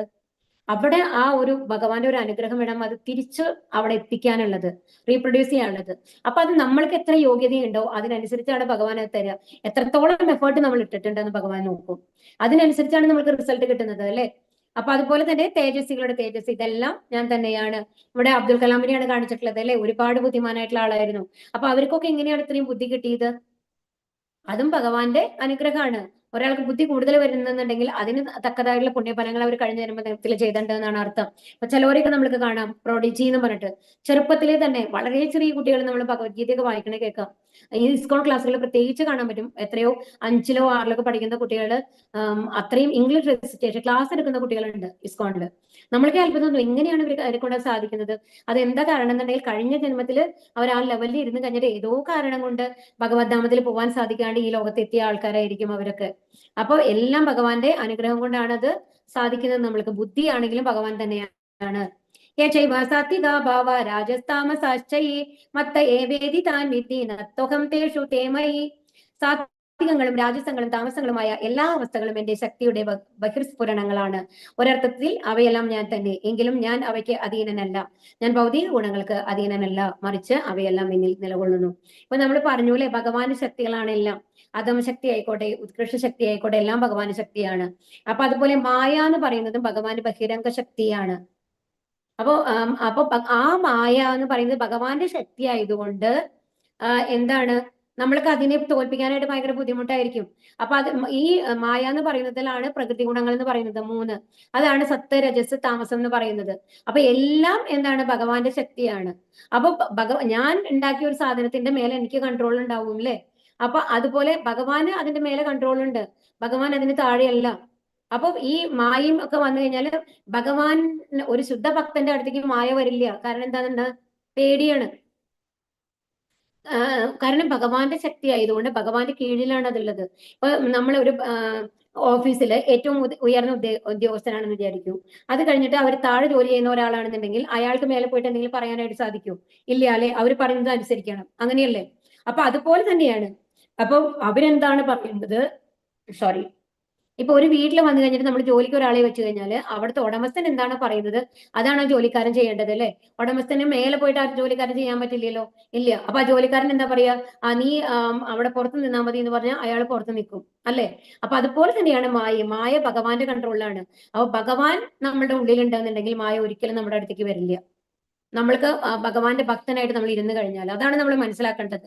അപ്പൊ എല്ലാം ഭഗവാന്റെ ഉള്ളിലുണ്ടെന്നുണ്ടെങ്കിലും എല്ലാം ഭഗവാന്റെ കീഴെയാണ്, ഭഗവാന്റെ അധീനതയിലാണ്, ഭഗവാൻ എല്ലാത്തിനും മേലെയാണ്, ഗുണാതീതനാണ്. അതുകൊണ്ടാണ് ഭഗവാനെ പറയുന്നത് എന്തെന്ന്? നിർഗുണൻ എന്ന് പറയും. നിർഗുണൻ എന്ന് പറഞ്ഞ ഗുണമില്ലാത്തത് എന്നല്ല അർത്ഥം. ഭഗവാന്റെ എല്ലാ ഗുണങ്ങളും ഭഗവാന്റെ അധീനത്തിലാണ് എന്നുള്ള അർത്ഥത്തിലാണ് നിർഗുണൻ എന്ന് ഭഗവാനെ പറയുന്നത്. ദേവി ഹേഷാഗുണമയി മമമായ ദുരത്യയ മാമേ വായേ പ്രപത്യന്തേ മായാമേതാം തരന്തിതേ. 3 പ്രകൃതി ഗുണങ്ങൾ അടങ്ങിയ എന്റെ ദിവ്യശക്തിയെ അതിജീവിക്കുക എളുപ്പമല്ല. എന്നാൽ എനിക്കായി സ്വയം സമർപ്പിക്കുന്നവർക്ക് അത് നിഷ്പ്രയാസം സാധിക്കും. ഇതാണ് നമ്മൾ നേരത്തെ പറഞ്ഞത്, ഇപ്പൊ തന്നെ പറഞ്ഞത്. എന്താണ് 3 പ്രകൃതി ഗുണങ്ങൾ എന്ന് പറയുന്നത്? ഭഗവാന്റെ തന്നെ ശക്തി ആയതുകൊണ്ട് നമ്മൾക്ക് ഭഗവാന്റെ ശക്തി തോൽപ്പിക്കാൻ പറ്റുമോ? സാധിക്കില്ല. നമ്മളെ കൊണ്ട് അത് ബുദ്ധിമുട്ടാണ്. നമ്മളെ പിടിച്ചു വെച്ചിട്ടാണ് മായ. അപ്പൊ അതിൽ നിന്ന് നമ്മളെ വേർപ്പെടുത്തണമെങ്കിൽ ആര് വേണം? നമ്മൾ പറഞ്ഞ പോലെ കയറ് കെട്ടിയ കാര്യം നമ്മൾ പറഞ്ഞില്ലേ, 3 കയറുകൊണ്ട് കെട്ടിക്കഴിഞ്ഞാൽ കെട്ടില്ലാത്ത ഒരാൾക്കാണ് അത് മോചിപ്പിക്കാൻ പറ്റുള്ളൂ. അത് ഭഗവാൻ മാത്രമാണ്. ഭഗവാനാണ് കയറിട്ടിട്ടുള്ളത്. അപ്പൊ ഭഗവാന് മാത്രമല്ലേ കയറ് തിരിച്ചെടുക്കാനായിട്ട് പറ്റുള്ളൂ, കെട്ടിക്കണത് അഴിക്കാനായിട്ട് പറ്റുള്ളൂ. അപ്പൊ എന്താ പറയുന്നത് ഇവിടെ? അപ്പോ ആ ദിവ്യശക്തി നമ്മൾക്ക് തോൽപ്പിക്കാൻ പറ്റില്ല. പക്ഷെ ഭഗവാന് വേണ്ടി സമർപ്പിച്ചു കഴിഞ്ഞാല്, ഭഗവാന്റെ ഭക്തനായി കഴിഞ്ഞാല് ഭഗവാൻ തന്നെ നമ്മളെ അതിൽ നിന്ന് മോചിപ്പിക്കും. അപ്പൊ നമ്മൾക്ക് പിന്നെ അപ്പൊ പിന്നെ മായ നമ്മുടെ അടുത്തേക്ക് വരില്ല, പേടിച്ച് അകന്ന് നിൽക്കും. അപ്പൊ എന്താണ്, സൂര്യ വെളിച്ചം വന്നു കഴിഞ്ഞാൽ ഇരുട്ടുണ്ടാവില്ലല്ലോ. അപ്പൊ അതുപോലെ തന്നെയാണത്. അപ്പൊ സൂര്യന്റെ വെളിച്ചം അപ്പൊ ഇരുട്ടിന് നിൽക്കാൻ പറ്റും? ഒരു വെളിച്ചത്തിന്റെ മുമ്പിൽ ഇരുട്ടിന് നിൽക്കാൻ പറ്റില്ല. ഇവൻ ടോർച്ച് ലൈറ്റ് അടിച്ചാൽ തന്നെ ഒരു റൂമിന്റെ ഉള്ളിൽ നമ്മൾക്ക് ഉണ്ടാവില്ല അല്ലെ, ഇരുട്ടുണ്ടാവില്ല അല്ലെ. അപ്പൊ അതുപോലെ തന്നെയാണ് ഒരു വെളിച്ചം വന്നു കഴിഞ്ഞാൽ ഇരുട്ടില്ല എന്നതുപോലെ ഭഗവാന്റെ ഭക്തനായി കഴിഞ്ഞാല്, ഭഗവാൻ നമ്മുടെ കൂടെ ഒപ്പം വരുമ്പോ മായയ്ക്ക് വന്നു കഴിഞ്ഞിട്ട് നമ്മുടെ മേലെ ഒരു സ്വാധീനവും ഉണ്ടാവില്ല. ഈ പ്രകൃതി ഗുണങ്ങളെ കൊണ്ട് നമ്മളെ ഒന്നും ചെയ്യാൻ പറ്റില്ല. അപ്പൊ നമ്മൾക്ക് ദുഃഖങ്ങളും ഉണ്ടാവില്ല, സങ്കടങ്ങളും ഉണ്ടാവില്ല, നമ്മൾക്ക് ദേഷ്യം ഉണ്ടാവില്ല, വെറുപ്പുണ്ടാവില്ല, ഏതും ഉണ്ടാവില്ല. നമാം ദുഷ്കൃതിനോ മൂഢ പ്രപത്യന്തേ നരാധമാക മായയാപഹൃത ജ്ഞാന ആസുരം ഭാവമാശ്രിതാക. ദുഷ്കൃതരായ മൂഢന്മാരും മനുഷ്യ അധമന്മാരും മായയാൽ അപഹരിക്കപ്പെട്ട ജ്ഞാനത്തോടു കൂടിയവരും നിരീശ്വരരുമായവർ എന്നെ ശരണം പ്രാപിക്കുന്നില്ല. അപ്പൊ എന്താ ഇവിടെ പറയുന്നത്? അപ്പൊ ഭഗവാന്റെ അടുത്തേക്ക് പോവാത്ത ആൾക്കാര്, നിരീശ്വരവാദികൾ എന്ന് പറയില്ലേ നമ്മള്, ഒരിക്കലും ഭഗവാന്റെ അടുത്തേക്ക് പോവണ്ട എന്ന് വിചാരിക്കുന്ന ആൾക്കാരെ പറ്റിയിട്ടാണ് ഇവിടെ പറയുന്നത്. അതാരാണ്? ദുഷ്കൃതരായിട്ടുള്ള മൂഢന്മാര്. അപ്പൊ മൂഢന്മാരെന്ന് പറഞ്ഞു കഴിഞ്ഞാല് അവർക്ക് ബുദ്ധിയില്ല എന്നർത്ഥം. ഇപ്പൊ നമ്മള് ഒരു കഴുതയെ നോക്കൂ. ഒരു കഴുത വന്നു കഴിഞ്ഞിട്ട് എങ്ങനെയാണ് നമ്മൾ കാണാം, ഒരു ചെറിയ ഒരു വടി ഈ കഴുതയുടെ അതിന്റെ അവിടെ നിന്ന് ഇങ്ങനെ കെട്ടിവിടും. എന്നിട്ട് അവിടുന്ന് കുറച്ച് പുല്ല് കെട്ടി തൂക്കിയിടും. എന്നിട്ട് ഈ കഴുതയുടെ ഹരേ കൃഷ്ണ. മാതാജി, ഇടയ്ക്കിടയ്ക്ക് നിങ്ങളുടെ വോയിസ് കുറേശ്ശെ ബ്രേക്ക് ആവുന്നുണ്ട് കേട്ടോ. ബ്രേക്ക് ആവുന്നുണ്ടോ? ഹരേ കൃഷ്ണ, ഒരു മിനിറ്റ് കേട്ടോ, വെയിറ്റ് ചെയ്യൂ. ഹരേ കൃഷ്ണ. ഹരേ കൃഷ്ണ. ഞാനും അത് തന്നെയാ മാതാജി പറഞ്ഞ, കേൾക്കുന്നില്ല, ഇടയ്ക്കിടയ്ക്ക് വിട്ട് പോകുക. പക്ഷെ ഞങ്ങൾക്കൊക്കെ ക്ലിയർ ആയിട്ട് കേൾക്കുന്നുണ്ട് കേട്ടോ. ഇവിടെയും ക്ലിയർ ആയിട്ട് കേൾക്കുന്നുണ്ട്. ഹരേ കൃഷ്ണ, കേൾക്കുന്നുണ്ടോ? ഞങ്ങളൊക്കെ കേൾക്കുന്നുണ്ട്.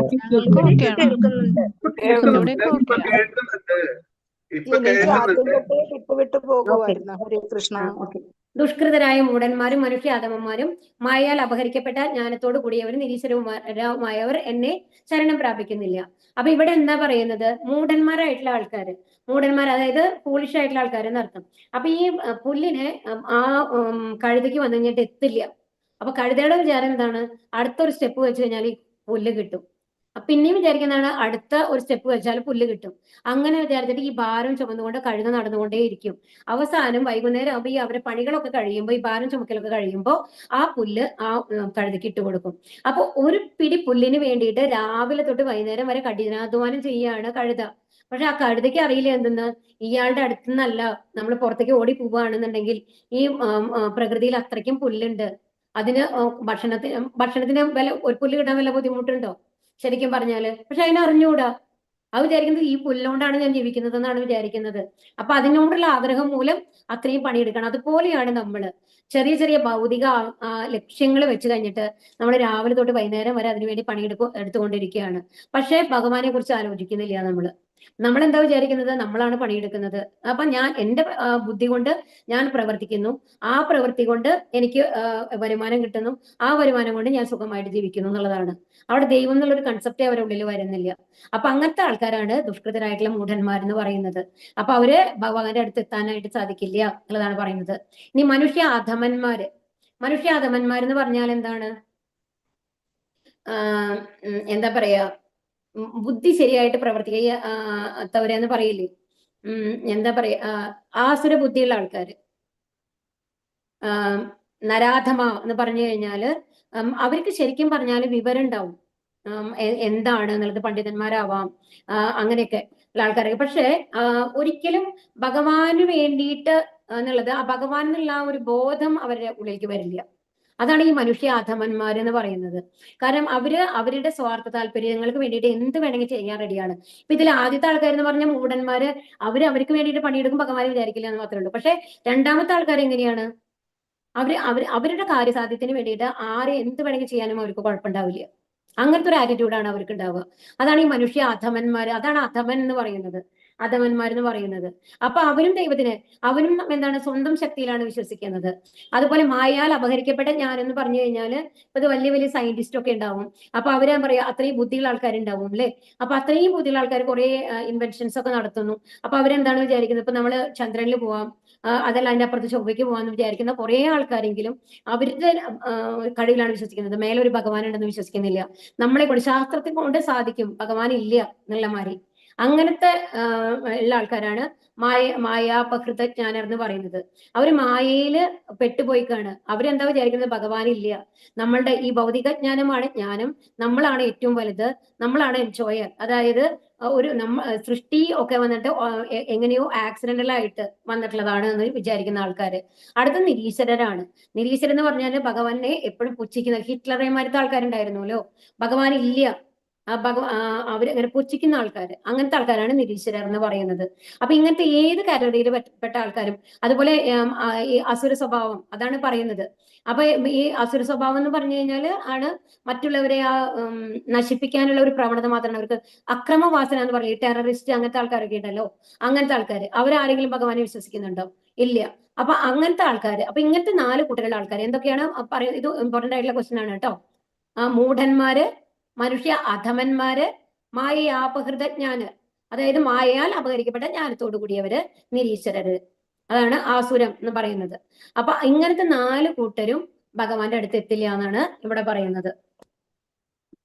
അപ്പൊ ഇവിടെ കൊടുത്തിട്ടുണ്ട് അല്ലെ, മൂഢന്മാർ ഭാരം ചുമക്കുന്ന മൃഗങ്ങളെ പോലെയാണ് അവർ, പ്രയത്നത്തിന്റെ ഫലം സ്വയം അനുഭവിക്കണം, ഭഗവാന് വേണ്ടി സമർപ്പിക്കാൻ തയ്യാറല്ല.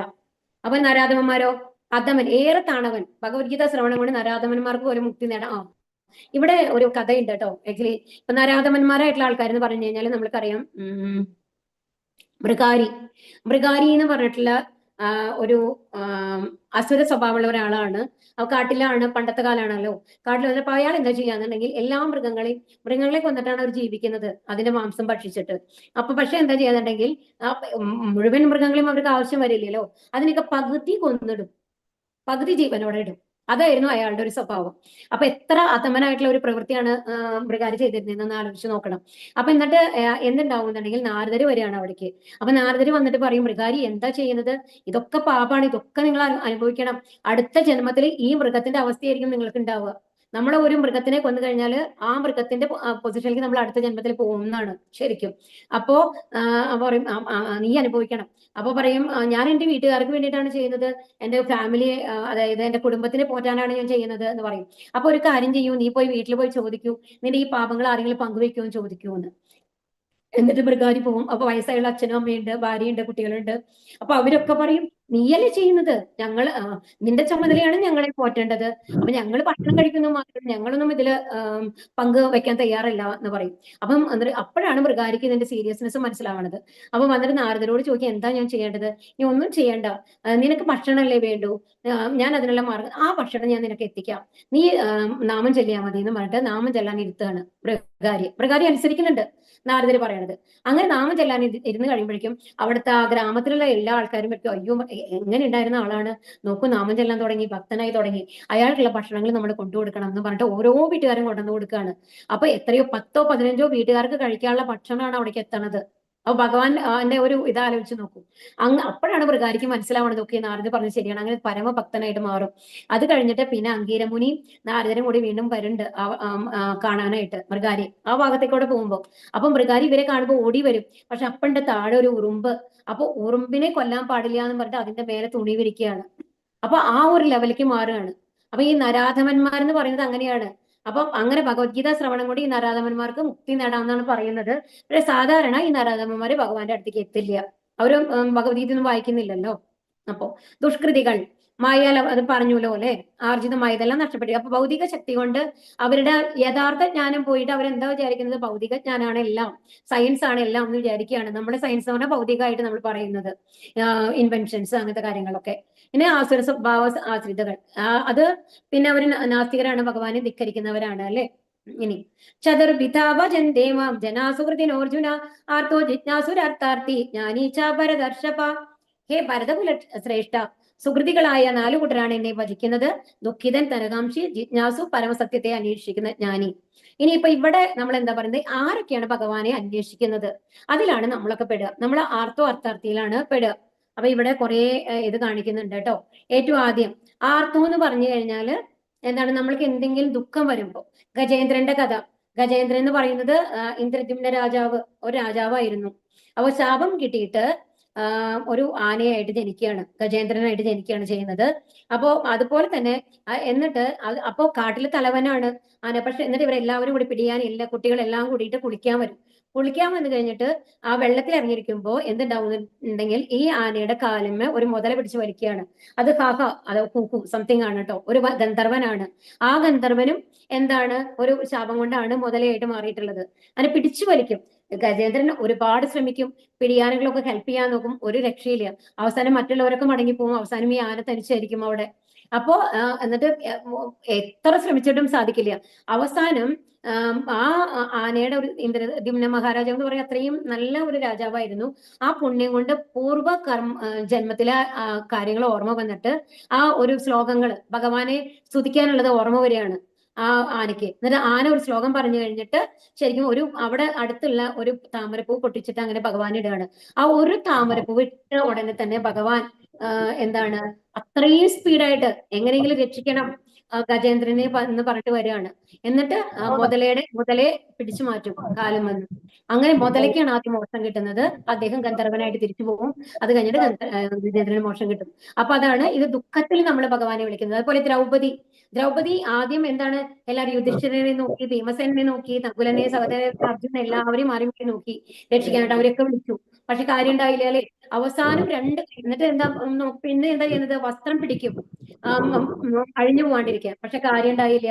അപ്പൊ അപ്പോഴാണ് അവസാനാണ് 2 കൈയും ഉയർത്തി ഭഗവാനെ വിളിക്കുന്നത്, ഭഗവാനെ കൃഷ്ണ എന്ന് വിളിക്കുന്നത്. അപ്പൊ ആ വിളിക്കുമ്പോഴാണ് ഭഗവാൻ വരുന്നത്. അപ്പൊ നമ്മൾ എല്ലാം എന്താണ് ഇന്ന് മനസ്സിലാക്കേണ്ടതെന്നുണ്ടെങ്കിൽ നമ്മൾ ശരണാഗതി, വേറെ ആരുമില്ല, ഭഗവാനാണ് ഗതി എന്ന് നമ്മൾ മനസ്സിൽ ഉള്ളിൽ ഉറപ്പിച്ചു കഴിഞ്ഞാൽ തീർച്ചയായിട്ടും നമ്മളുടെ അടുത്ത് ഭഗവാൻ ഉണ്ടാവും. അപ്പൊ അതും ദുഃഖത്തിലാണ് വിളിക്കുന്നത് അല്ലെ. അതുപോലെ തന്നെ അടുത്തത് ആരാണ്? സുഖദേവ ഗോസ്വാമിയെ കാണിക്കുന്നുണ്ട്. അപ്പൊ സുഖദേവ ഗോസ്വാമിയുടെ കേസിൽ എന്താണെന്നുണ്ടെങ്കിൽ ഇവിടെ ഗർഭത്തിലിരിക്കുന്ന ഇരിക്കുന്ന ആ ഒരു ഇത് കാണിക്കുന്നുണ്ട് അല്ലെ. അതാണ് സുഖദേവ ഗോസ്വാമി. അപ്പൊ സുഖദേവ ഗോസ്വാമിയുടെ കഥ എന്താണെന്നുണ്ടെങ്കിൽ, ഒരുപാട് സമയമില്ല കേട്ടോ പറയാനായിട്ട്, അല്ലെങ്കിൽ കുറച്ച് ലേറ്റ് ആവും ക്ലാസ്, നിങ്ങൾക്ക് വിരോധം അല്ലെങ്കിൽ പറയാം. ഓക്കെ. അപ്പോ സുഖദേവ ഗോസ്വാമി എങ്ങനെയായിരുന്നു എന്നുണ്ടെങ്കിൽ രാധാദേവിയുടെ തത്തയായിരുന്നു. അപ്പൊ രാധാദേവിയുടെ അടുത്തുള്ള ഒരു ആൺതത്തയും പെൺതത്തയും ഉണ്ടല്ലോ, ആൺതത്തയായിരുന്നു. അപ്പൊ ആ തത്ത വന്നു കഴിഞ്ഞിട്ട് അപ്പൊ രാധാദേവിയുടെ എങ്ങനെയാണെന്നുണ്ടെങ്കിൽ, അപ്പൊ കൃഷ്ണനും രാധയും തമ്മിലുള്ള ഇതുണ്ടാവുമല്ലോ, അവര് സംഗമിക്കുന്ന സമയങ്ങളൊക്കെ സ്ഥലങ്ങളൊക്കെ തീരുമാനിക്കുന്നത് മഹാറാണിയാണ്, തുളസി ദേവിയാണ് തീരുമാനിക്കുക. അപ്പോ അതാണ് അവരെക്കാണ് അതിനുള്ള അധികാരം കൊടുത്തിട്ടുള്ളത്. അപ്പൊ ഈ തത്ത ഒരു ദിവസം ഏതോ ഒരു സ്ഥലങ്ങൾ നല്ല ഭംഗിയുള്ള സ്ഥലമാണ്, ഇന്ന് നിങ്ങൾ അവിടെ പോയിക്കോളൂ എന്ന് പറഞ്ഞിട്ട് രാധാദേവിയോട് വന്ന് പറയുകയാണ്. അപ്പൊ രാധാദേവി പറയും, നീ തെറ്റാണ് ചെയ്തത്, ഇത് എന്നോടല്ല പറയേണ്ടായിരുന്നത്, തുളസി ദേവിയോടാണ്. കാരണം തുളസി ദേവിക്കാണ് അത് തീരുമാനിക്കാനുള്ള അധികാരമുള്ളൂ. അത് കാരണം നിനക്ക് എന്തായാലും ഭൂമിയിൽ പോയി ജനിക്കേണ്ടി വരും കേട്ടോ, ഇതൊരു പനിഷ്മെന്റ് ആണ് എന്ന് പറയും രാധാദേവി. അങ്ങനെ ആ തത്ത അവിടെ നിന്ന് പോരുകയാണ്. എന്നിട്ട് ആ തത്ത പോരുമ്പോണ്ട് പാർവതിയും ശിവനും കൂടിയിരിക്കുന്ന സ്ഥലത്ത്, കൈലാസത്തിന്റെ അതിൽ കൂടെയാണ് തത്ത പറന്നു പോകുന്നത്. അപ്പൊ ഉണ്ടെന്നിട്ട് അവിടെ ഉള്ള ഒരു മരത്തിന്റെ മേലെ ഇങ്ങനെ ഇരിക്കും തത്ത. അപ്പൊ ആ തത്ത ഇരിക്കുമ്പോ എന്താണ് ശിവദേവൻ ചെയ്യുന്നത്? പാർവതി ദേവിക്ക് ഭാഗവതം പറഞ്ഞു കൊടുക്കുകയാണ്. അപ്പൊ ഭാഗവതം പറഞ്ഞു കൊടുക്കുമ്പോ ഇടയിൽ എന്നിട്ട് അപ്പൊ കണ്ടീഷൻ വെക്കുന്നുണ്ട്. ആര്? ശിവദേവൻ എന്ത് പറയുന്നുണ്ട് പാർവതി ദേവിയോട്? ഉറങ്ങരുത്, മൂളിക്കൊണ്ടിരുന്നാലാണ് ഞാൻ പറയുള്ളൂ എന്ന്. ഓക്കെ ശരി എന്ന് പറഞ്ഞു. അവസാനം എന്തുണ്ടാവും, പാർവതി ദേവി ഉറങ്ങിപ്പോവും. അപ്പൊ തത്തയ്ക്കാണെങ്കിൽ കഥ കേൾക്കാനുള്ള ഇൻട്രസ്റ്റ് കാരണം കൊണ്ട് എന്ന് മൂളിക്കൊണ്ടിരിക്കും. അവസാനം ഇത് ഭാഗവതം പറഞ്ഞു കഴിഞ്ഞ് നോക്കുമ്പോഴാണ് മനസ്സിലാവുന്നത് ഈ പാർവതി ഉറങ്ങിക്കാണ്. അപ്പൊ നോക്കുമ്പോഴാണ് ഈ തത്തയെ കാണുന്നത്. തത്ത പറക്കും, പറന്ന് ശിവദേവൻ പിന്നാലെ വരുന്നാണ് പറയുന്നത്. അപ്പോഴാണ് വ്യാസദേവന്റെ വീട്ടിലെ ഭാര്യ വന്നു കഴിഞ്ഞിട്ട് എന്താണ് റിപ്പോർട്ട് വായി ഇടാനായിട്ട് ഇങ്ങനെ വായി തുറന്നിട്ടുണ്ടാവും അത്രേ. അപ്പൊ അങ്ങനെ വായിലേക്ക് പോവാണ് ഈ തത്ത. എന്നിട്ട് ഉള്ളില് അതാണ് അന്നൊക്കെ ദിവ്യഗർഭങ്ങളാണ്, നമ്മളുടെ മരത്തിയല്ല. അപ്പൊ അങ്ങനെ സുഖദേവ ഗോസ്വാമി ഗർഭത്തിൽ വരികയാണ്. പക്ഷെ ഈ സുഖദേവ ഗോസ്വാമി ഒരിക്കലും പുറത്തേക്ക് വരില്ല. എന്ത് പറഞ്ഞിട്ട്, എന്നെ മായ പിടിക്കും ഭൗതിക ലോകത്തിലേക്ക് വരില്ല പറഞ്ഞിട്ട്. അതിന് 16 കൊല്ലാണ് ഗർഭത്തിലിരിക്കുന്നത്. അവസാനം വ്യാസ മഹർഷി ഭഗവാനോട് പ്രാർത്ഥിച്ച് ഭഗവാൻ വന്ന് സുഖദേവ ഗോസ്വാമിയോട് പറയും എന്താണ്, നിന്നെ മായ പിടിക്കില്ല എന്ന്. ഭഗവാന്റെ ആ ഒരു ഇതോട് കൂടിയിട്ടാണ് സുഖദേവ ഗോസ്വാമി പുറത്തേക്ക് വരുന്നത്. അതാണ് അവിടുത്തെ സ്റ്റോറി ഇവിടെ വരുന്നത്. അപ്പൊ അത് അപ്പോഴും സുഖദേവ ഗോസ്വാമി എന്തുകൊണ്ടാണ് മായ പിടിക്കുന്ന പേടി കൊണ്ടാണ് അല്ലെ എഴുന്നേരുന്നത്. അപ്പൊ അതിനെ മാറ്റാനാണ് ഭഗവാൻ വന്നത്. അതുപോലെ തന്നെ ധ്രുവൻ എന്തിനു വേണ്ടിയിട്ടായിരുന്നു? അച്ഛൻ ഉത്താനപാലനാണ് അല്ലെ അച്ഛൻ. അപ്പൊ എന്താ പറയാണ്, രണ്ടാനമ്മ പറയും നിനക്ക് രാജ്യമില്ല, അധികാരമില്ല, അപ്പൊ അച്ഛന്റെ രാജ്യം എനിക്ക് വേണമെന്ന് പറഞ്ഞിട്ടാണ് ധ്രുവ മഹാരാജാവ് പോകുന്നത്. അതും അതീവ കഠിനമായ തപസ്. അപ്പൊ നാരദര് പറയുന്നുണ്ട്, നീ വീട്ടിലേക്ക് തിരിച്ചു പോ, നീ ചെറിയ കുട്ടിയാണ്, ഇത് നീ രാജ്യം ഭരിക്കേണ്ട ആളാണ്, അതുകൊണ്ട് ഇതൊന്നും നിനക്ക് ഉള്ളതല്ല എന്നൊക്കെ പറയുമ്പോൾ, ഇല്ല എനിക്ക് എന്തായാലും ഭഗവാനെ കാണണം, എന്റെ അമ്മ പറഞ്ഞു കാട്ടിൽ വന്ന് തപസ് ചെയ്ത ഭഗവാനെ കാണാം എന്ന് പറഞ്ഞിട്ടാണ് ആ ഉറപ്പിലാണ് ഇത് കൊടുക്കുന്നത്, ജ്ഞാനം കൊടുക്കുന്നത് നാരദർ. എന്നിട്ടാണ് അത്രയും തീവ്രമായിട്ടുള്ള തപസ്സാണ് ചെയ്യുന്നത്. അവസാനത്തെ ഘട്ടത്തില് ശ്വാസം പോലും പിടിക്കാണ്ടാണെന്ന്, അതായത് പിടിച്ചു വെച്ചിട്ട് ശ്വാസോച്ഛ്വാസം പോലും ചെയ്യാണ്ടാണ് തപസ് ചെയ്തത്. എന്നിട്ടാണ് ഭഗവാൻ പ്രത്യക്ഷപ്പെടുന്നത്. പക്ഷെ എന്താ നമ്മൾ മനസ്സിലാക്കേണ്ടതെന്നുണ്ടെങ്കിൽ, ഭഗവാൻ പ്രത്യക്ഷപ്പെട്ട് കഴിഞ്ഞപ്പോ ഈ ധ്രുവന് വന്നു കഴിഞ്ഞിട്ട് ഒരാഗ്രഹവും പറഞ്ഞില്ല. രാജ്യത്തിന് വേണ്ടി വന്ന ധ്രുവൻ ആ ഭഗവാന്റെ ഒരു സ്പർശനം ഏറ്റ ഉടനെ എന്തുണ്ടായി, വിരക്തി വന്നു. എനിക്കൊന്നും വേണ്ട, എപ്പോഴും ഭഗവാന്റെ കാലടികളിൽ ഇരുന്നാൽ മതി എന്നാണ് ധ്രുവൻ പറയുന്നത് ഭഗവാനോട്. എന്നിട്ട് ഭഗവാന് വേണ്ടി ധ്രുവന് വേണ്ടിയിട്ട് ഒരു ധ്രുവ ലോകം പോലും ഉണ്ടാക്കി കൊടുത്തു അല്ലെ ഭഗവാൻ. അപ്പൊ അത് കഴിഞ്ഞിട്ട് അപ്പൊ പിന്നെ രണ്ടാമത്തെ കാര്യം എന്താ നമ്മൾ മനസ്സിലാക്കേണ്ടതെന്നുണ്ടെങ്കിൽ, നമ്മൾക്ക് വിരക്തി വന്നിട്ട് ഭഗവാനോട് ഒന്നും വേണ്ട എന്ന് പറഞ്ഞിട്ട് പോലും ഭഗവാൻ രാജ്യം കൊടുത്തു ധ്രുവന്. ഒന്ന് ആലോചിച്ച് നോക്കൂ. ഇതാണ് നമ്മൾ മനസ്സിലാക്കേണ്ടത്. നമ്മൾക്ക് തോന്നും നമ്മൾ ഭഗവാനെ പ്രാർത്ഥിച്ചുകൊണ്ട് ഇരുന്ന് കഴിഞ്ഞാൽ നമ്മുടെ കാര്യങ്ങൾ എങ്ങനെ നടത്തണമെന്ന്. യഥാർത്ഥ ഭക്തി നമ്മൾക്ക് ഉണ്ടെന്നുണ്ടെങ്കിൽ നമ്മളുടെ ഭൗതിക കാര്യങ്ങളും കൂടി ഭഗവാൻ ഏറ്റെടുത്ത് നടത്തിത്തരും. അത് പ്രൂഫാണ് ഈ കഥകളിൽ നിന്നൊക്കെ നമ്മൾക്ക് മനസ്സിലാക്കാൻ സാധിക്കുന്നതാണ്. അതുപോലെ ഇവിടെ സുഗ്രീവനും ബാലി നമ്മളുടെ ഇതാണ്, സുഗ്രീവനോട് സഖ്യം ചെയ്യുന്നതാണ്, ബാലിയിൽ നിന്ന് രക്ഷപ്പെടുത്തുന്നുണ്ട് അല്ലെ. എല്ലാ സ്റ്റോറിയും നമുക്ക് പറയാനായിട്ട് സമയമില്ല. അപ്പൊ അതുപോലെ ജിജ്ഞാസു, പരീക്ഷിത്ത് മഹാരാജാവാണ് ഇവിടെ കാണുന്നത്. അത് ജിജ്ഞാസുവിന്റെ ഉദാഹരണമാണ്. കാരണം അപ്പൊ ആദ്യം വന്നത് അർത്ഥത്തിന് വേണ്ടിയിട്ട് അല്ലെ. ഇപ്പൊ ധ്രുവ മഹാരാജ് വന്നത് പണത്തിന് വേണ്ടിയിട്ടാണ്. അതുപോലെ ഗജേന്ദ്രൻ വന്നത് എന്തിനും, ദ്രൗപദി എന്താണ് ദുഃഖം വന്നപ്പോഴാണ് ഭഗവാനെ വിളിച്ചത്. ഇവിടെ ജിജ്ഞാസു, പരീക്ഷിത്ത് മഹാരാജാവിന് എന്തായിരുന്നു, സുഖദേവ എന്റെ കയ്യിൽ നിന്ന് എന്തുകൊണ്ടാണ് ഭാഗവതം ശ്രവിച്ചത്? അറിയാനുള്ള ആകാംക്ഷയോട്, ഭഗവാനെ കുറിച്ച് അറിയണം, ഭഗവാനെ കുറിച്ചുള്ള എല്ലാ കാര്യങ്ങളും അറിഞ്ഞിട്ട് ഈ ലോകത്തിലുള്ള ആൾക്കാർക്ക് ഉപകാരമാവണം എന്ന് വിചാരിച്ചിട്ടാണ്. അതാണ് ജിജ്ഞാസു എന്ന് പറയുന്നത്. അത് കഴിഞ്ഞാൽ ജ്ഞാനികൾ എന്ന് പറഞ്ഞു കഴിഞ്ഞാൽ അവർക്ക് ഭഗവാനെ കുറിച്ചിട്ടൊന്നും ആഗ്രഹം ഉണ്ടാവില്ല. അപ്പൊ സുഖദേവ ഗോസ്വാമി ജ്ഞാനിയായിരുന്നു. ഭഗവാനിൽ നിന്ന് അവരൊന്നും പ്രതീക്ഷിക്കുന്നില്ല. പക്ഷെ ഭഗവാനെ കുറിച്ച് അറിഞ്ഞ് ഭഗവാനെ അറിയണം എന്നുള്ള ആഗ്രഹങ്ങളാണ് അവിടെ ഉണ്ടാവുന്നത്. വിവരമുള്ള എല്ലാ അറിവും ഉണ്ടായിട്ട് ഭഗവാനെ അറിയുന്നതാണ് ജ്ഞാനി എന്ന് പറയുന്നത്. അപ്പൊ ഈ 4 തരത്തിലുള്ള ആൾക്കാരാണ് ഭഗവാന്റെ അടുത്തേക്ക് ചെല്ലുന്നത്. ബഹൂനാം ജന്മനാമന്തേ ജ്ഞാനവാൻമാം പ്രപദ്യതേ വാസുദേവ സർവമിതി സമഹാത്മാസു ദുർലഭക. അസംഖ്യം ജനന മരണങ്ങൾക്ക് ശേഷം ജ്ഞാനവാനായ വ്യക്തി സർവജ്ഞനാണ്. കാരണങ്ങൾക്കും കാരണഭൂതനും സർവ്വവ്യാപിയും എന്ന് മനസ്സിലാക്കി എന്നെ അവർ ശരണം പ്രാപിക്കുന്നു. അപ്രകാരമുള്ള മഹാത്മാക്കൾ വളരെ വിരളമാണ്. അപ്പൊ ഇവിടെ എന്താ പറയണെന്നുണ്ടെങ്കിൽ, അങ്ങനെ ഭഗവാന്റെ അടുത്തേക്ക് പോകുമ്പോൾ ഒരുപാട് കാലങ്ങൾക്ക് ശേഷമാണ് ഭഗവാന്റെ അടുത്തേക്ക് എത്താൻ പറ്റുള്ളൂ. അത്ര എളുപ്പമല്ല എന്ന് പറയാണ് ഇവിടെ. ബഹൂനാം ജന്മനാമത്തെ, അപ്പൊ ഒരുപാട് ജനന മരണങ്ങൾക്ക് ശേഷം. അപ്പൊ ഇത് പുനർജന്മം ഉണ്ടെന്ന് ഓരോ തവണയും ഭഗവത്ഗീത ശ്ലോകങ്ങൾ നമ്മളോട് പറയാണ്. അപ്പൊ ജ്ഞാനവാനായിട്ടുള്ള ഭഗവാനെ കുറിച്ചുള്ള ജ്ഞാനം ലഭിക്കും. അപ്പൊ എന്നിട്ട് എന്തുണ്ടാവും, എന്നിട്ട് ഭഗവാനെ കുറിച്ച് മനസ്സിലാക്കും. ഭഗവാൻ എന്താണ്, എല്ലാം സൃഷ്ടിച്ചത് ഭഗവാനാണ്, ഈ എല്ലാ ശക്തികളും ഭഗവാന്റേതാണ്, ഭഗവാനെ നമ്മൾ പ്രാപിക്കണം, ഭഗവാന്റെ സേവനമാണ് നമ്മൾ ചെയ്യേണ്ടത് എന്നൊക്കെ നമ്മൾ മനസ്സിലാക്കും. പക്ഷെ അങ്ങനത്തെ ആളുകളുടെ എണ്ണം വളരെ കുറവായിരിക്കും എന്ന് പറയാണ്. കാമൈസ്തേ ജ്ഞാന പ്രപദ്യന്തേ അന്യദേവതാഃ തം തം നിയമമാസ്തായ പ്രകൃത്യാ നിയതാ സ്വയാ ഭൗതിക അഭിലാഷങ്ങളാൽ അപഹരിക്കപ്പെട്ട ജ്ഞാനത്തോടു കൂടിയവർ ദേവന്മാരെ ശരണം പ്രാപിക്കുന്നു. പ്രത്യേക നിയമങ്ങളും നിബന്ധനകളും അനുസരിച്ച് അവർ സ്വപ്രകൃതിയാൽ ദേവന്മാരെ ആരാധിക്കുന്നു. പക്ഷെ എന്താ ഉണ്ടാവണത്? ദേവന്മാരെ നമ്മുടെ ഭൗതിക ആഗ്രഹങ്ങളുള്ള ആൾക്കാർ മുഴുവൻ എന്താ ചെയ്യാം? ദേവന്മാരെ ആരാധിക്കും. അപ്പൊ ദേവന്മാരെ ആരാധിച്ച് എന്താ ഉണ്ടാവേണ്ടത്? നമ്മൾക്ക് എന്താ മനസ്സിലാക്കേണ്ടത് എന്നുണ്ടെങ്കിൽ, ഈ ദേവന്മാരെ ആരാധിച്ചു കഴിഞ്ഞാലും ഈ ദേവന്മാർക്ക് അതിന് സാങ്ഷൻ കൊടുക്കുന്നത്, അതിന് പെർമിഷൻ കൊടുക്കുന്നത് ഭഗവാനാണ്. നമ്മൾ ഗണപതിയെ പോയി ഒരു വഴിപാട് ചെയ്തു, വിഘ്നങ്ങളൊന്നും വരരുത്. അപ്പൊ ഗണപതി ഭഗവാനോട് ചോദിക്കുകയാണ്, കൃഷ്ണ ഭഗവാനോട് ചോദിക്കും, ഇവർക്ക് ഞാൻ അനുഗ്രഹം കൊടുക്കട്ടെ. അപ്പൊ ഭഗവാന്റെ അനുഗ്രഹം, കൃഷ്ണ ഭഗവാന്റെ അനുഗ്രഹം ഉണ്ടെങ്കിൽ മാത്രമാണ് ഗണപതി ഭഗവാന് നമ്മൾക്ക് അത് സാങ്ഷൻ ചെയ്യാൻ പറ്റുള്ളൂ. ഇതാണ് നമ്മൾ മനസ്സിലാക്കേണ്ടത്. അപ്പൊ നമ്മൾ നേരിട്ട് ഭഗവാനെ പ്രാപിക്കുകയാണെങ്കിൽ, അപ്പൊ ഇങ്ങനെ ഒരു ഇടനിലക്കാരന്റെ ആവശ്യമുണ്ടോ? നമുക്ക് നേരിട്ട് അറിയുകയാണെന്നുണ്ടെങ്കിൽ, ഒരു ഭൂമി നമ്മൾ വാങ്ങാനായിട്ട് പോവുകയാണെന്നുണ്ടെങ്കിൽ ഇടയിലത്തെ ഒരാൾക്ക് കമ്മീഷൻ കൊടുത്തിട്ട് നമ്മൾ വാങ്ങാം. അതല്ല, അയാൾ നേരിട്ട് അറിയാന്നുണ്ടെങ്കിൽ നേരിട്ട് സമീപിക്കുകയാണെങ്കിൽ അത് കുറച്ചും കൂടി ട്രാൻസ്പാരന്റ് ആണ് അല്ലേ? അപ്പൊ അതുപോലെ തന്നെയാണ് ഭഗവാനെ നേരിട്ട് അറിയുമ്പോൾ, ആ നേരിട്ട് നമ്മൾ ഭഗവാനെ അറിഞ്ഞ് ഭഗവാന്റെ കയ്യിൽ നിന്നാണ് വാങ്ങണമെന്നുണ്ടെങ്കിൽ നമ്മൾ ഇടയിൽ നമ്മൾക്ക് യോഗ്യതയുള്ള സാധനങ്ങളാണെങ്കിൽ ഭഗവാൻ തീർച്ചയായിട്ടും തരുന്നതാണ് പറയുന്നത്. അന്തവത്തു ബലം തേഷാം തദ്ഭവത്യൽപം മേധസാം ദേവാൻ ദേവയജോ യാന്തി മദ്ഭക്തായാന്തി മാമപി. മൂഢന്മാരാണ് ദേവന്മാരെ ആരാധിക്കുന്നത്, അവർക്ക് കിട്ടുന്ന ഫലമാകട്ടെ തുച്ഛവും ക്ഷണികവും അത്രേ. ദേവന്മാരെ പൂജിക്കുന്നവർ ആ ദേവന്മാരുടെ ലോകത്തെത്തും, എന്റെ ഭക്തന്മാരാവട്ടെ പരമോന്നതമായ എന്റെ ധാമത്തിലെത്തുന്നു. അപ്പൊ അതാണ് ദേവന്മാരെ ആരാധിച്ചു കഴിഞ്ഞാൽ എന്തായാലും എന്താണ് മനസ്സിലാക്കേണ്ടതെന്നുണ്ടെങ്കിൽ, നമ്മളുടെ ഈ ഭൗതിക ലോകത്തിന് 14 ലോകങ്ങളുണ്ട്. ആ ബ്രഹ്മാവ് ഉണ്ടായ താമരത്തണ്ടില് അതിലെ ഒരു ലോകമാണ് ദേവലോകം എന്ന് പറയുന്നത്. അപ്പൊ ദേവന്മാരെല്ലാവരും, നമ്മൾ ആരാധിക്കുന്ന ഓരോ ദേവന്മാരും ഭൗതിക ലോകത്തിലാണുള്ളത്, ശിവദേവൻ ഒഴിച്ചിട്ടോ. ബാക്കി എല്ലാം ഈ 14 ലോകത്തിന്റെ ഉള്ളിലാണ് വരുന്നത്. ബ്രഹ്മനായാലും ഇന്ദ്രനായാലും ഗണപതി എല്ലാം പ്രാർത്ഥിക്കുന്നുണ്ടല്ലോ, അവരെല്ലാവരും ഈ ലോകത്തിൽ തന്നെയാണ് ഉള്ളത്. അപ്പൊ അവർക്കൊക്കെ മരണമുണ്ട്. അപ്പൊ അവർക്ക് ആർക്കും മുക്തി തരാൻ പറ്റില്ല.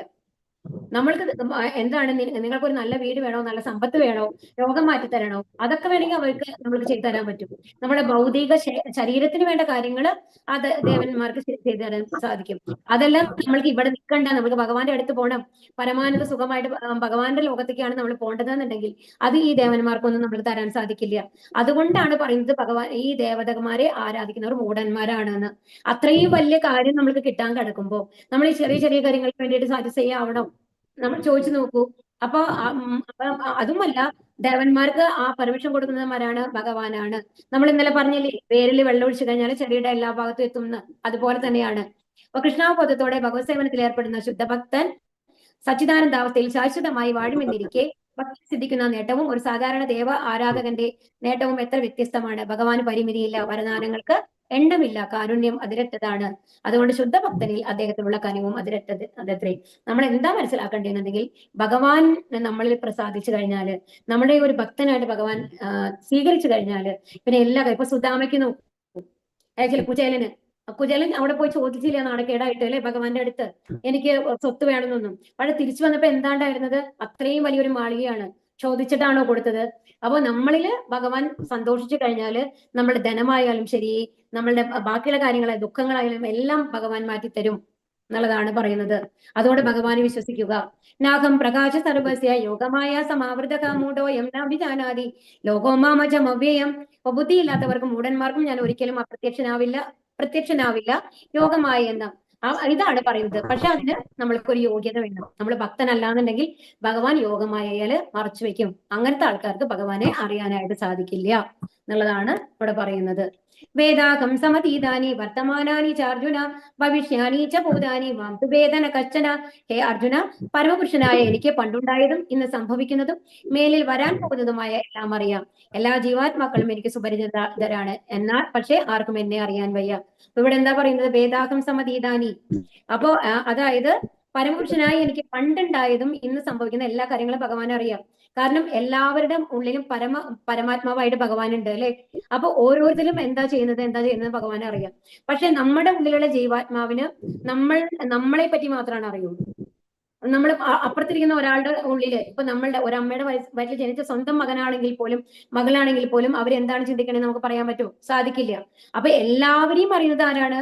ഭഗവാനാണ്. പക്ഷെ നമ്മൾക്ക് അതിനുള്ള കഴിവില്ല, നമ്മുടെ ഇന്ദ്രിയങ്ങൾക്ക് അതിനുള്ള കഴിവില്ല. യേശാം ത്വന്തഗതം പാപം ജനാനാം പുണ്യകർമ്മണം തേതോന്തമോഹ നിർമുക്ത ഭജന്തേ മാം ദൃഢവ്രതാഃ. പൂർവ്വജന്മങ്ങളിലും ഈ ജന്മത്തിലും പുണ്യകർമ്മങ്ങൾ ചെയ്തിട്ടുള്ളവർ അവരുടെ പാപഫലങ്ങൾ നിർമ്മാർജ്ജനം ചെയ്ത് ദ്വന്ദ്വ വ്യാമോഹങ്ങളിൽ നിന്ന് വിമുക്തരാകുന്നു. അങ്ങനെ അവർ ദൃഢനിശ്ചയത്തോടെ എന്റെ സേവനത്തിൽ മുഴുകും. അപ്പൊ എന്താണ്, നമ്മൾ പുണ്യകർമ്മങ്ങളാണ് ചെയ്തിട്ടുണ്ടെന്ന് പറഞ്ഞു കഴിഞ്ഞാൽ ഭഗവാനെ സമർപ്പിച്ചിട്ടാണ് കഴിഞ്ഞ ജന്മങ്ങളിലൊക്കെ ഓരോ കാര്യങ്ങൾ ചെയ്തിട്ടുള്ളതെന്നുണ്ടെങ്കിൽ നമ്മൾക്ക് ദ്വന്ദ്ങ്ങൾ ഉണ്ടാവില്ല. ദ്വന്ദ്ങ്ങൾ എന്ന് പറഞ്ഞാൽ എന്താണ്, ശരിക്കും പറഞ്ഞാൽ ഈ ദ്വന്ദ്ം എന്ന് പറയുന്നത് നമ്മുടെ ശരീരം തന്നെ ദ്വന്ദ്മാണ്.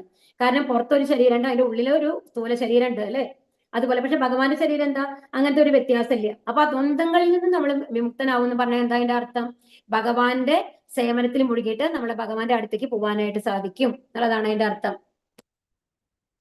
സാധിഭൂതാദി ദൈവം മം സാധിയജ്ഞം ചയേവിതുൽകു പ്രയാണകാലേപ്പിച്ചമാം ദേവിദുർയുക്ത ചേതസക.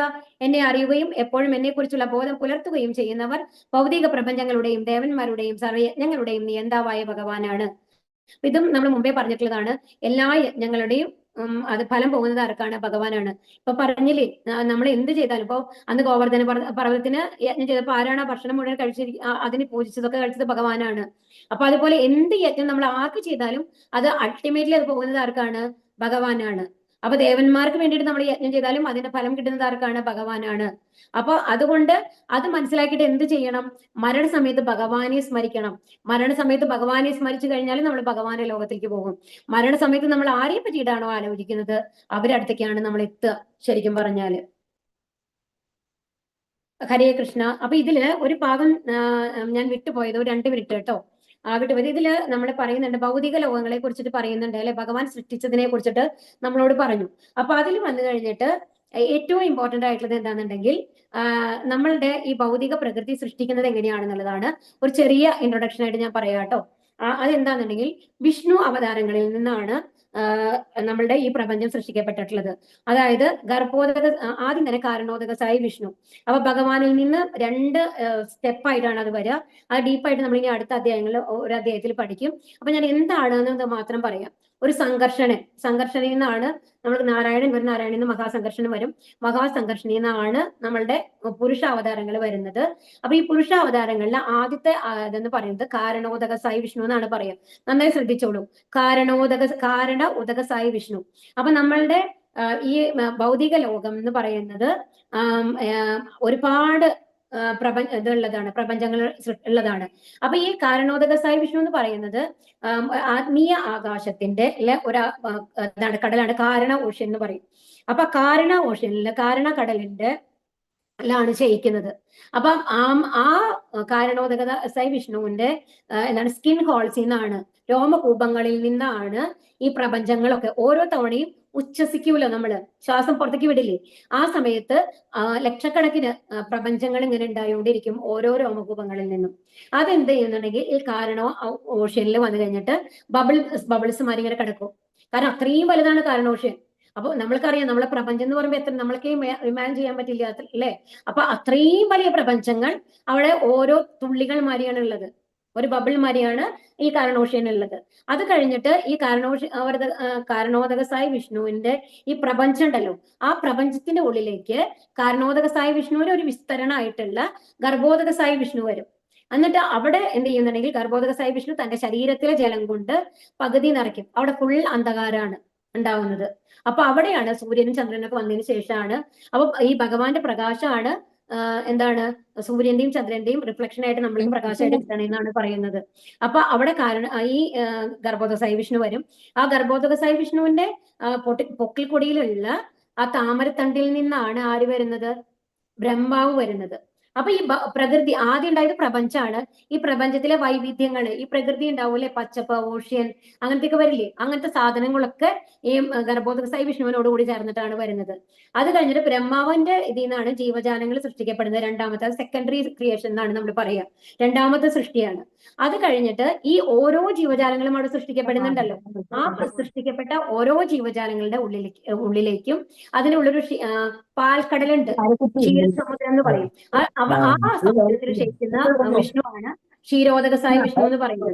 അത് നമ്മളുടെ ഇതിലാണ്, ഭൗതിക ലോകത്തിലാണ് രണ്ടും ഉള്ളത് കേട്ടോ. ഏത്, ഗർഭോദകസായി വിഷ്ണു, ക്ഷീരോദകസായി വിഷ്ണു. പക്ഷെ അവരൊന്നും ഭൗതിക ആത്മാക്കളല്ല, അത് ഭഗവാൻ തന്നെയാണ്. അപ്പൊ ക്ഷീരോദകസായി വിഷ്ണു ആണ് ഓരോരുത്തരുടെ ഹൃദയത്തിലും പരമാത്മാവായിട്ട് വരുന്നത്. അപ്പൊ ആ ക്ഷീരോദകസായി വിഷ്ണു വരുമ്പോഴാണ് നമ്മൾക്ക് ജീവൻ എന്നുള്ളത് വരുന്നത്. അതുവരയ്ക്കും നമ്മൾക്ക് ജീവൻ ഉണ്ടാവില്ല. ഈ ശരീരം മാത്രമായിട്ടാണ് നമ്മൾ നിൽക്കുക. അതുപോലെ തന്നെ ഈ ജീവാത്മാവിന്റെ കൂടെ ആ പരമാത്മാവ് പുറത്തേക്ക് പോയി കഴിയുമ്പോൾ നമ്മുടെ ജീവിതവും അവസാനിക്കും. അങ്ങനെയാണ്, അതാണ് സൃഷ്ടി എന്ന് പറയുന്നത്.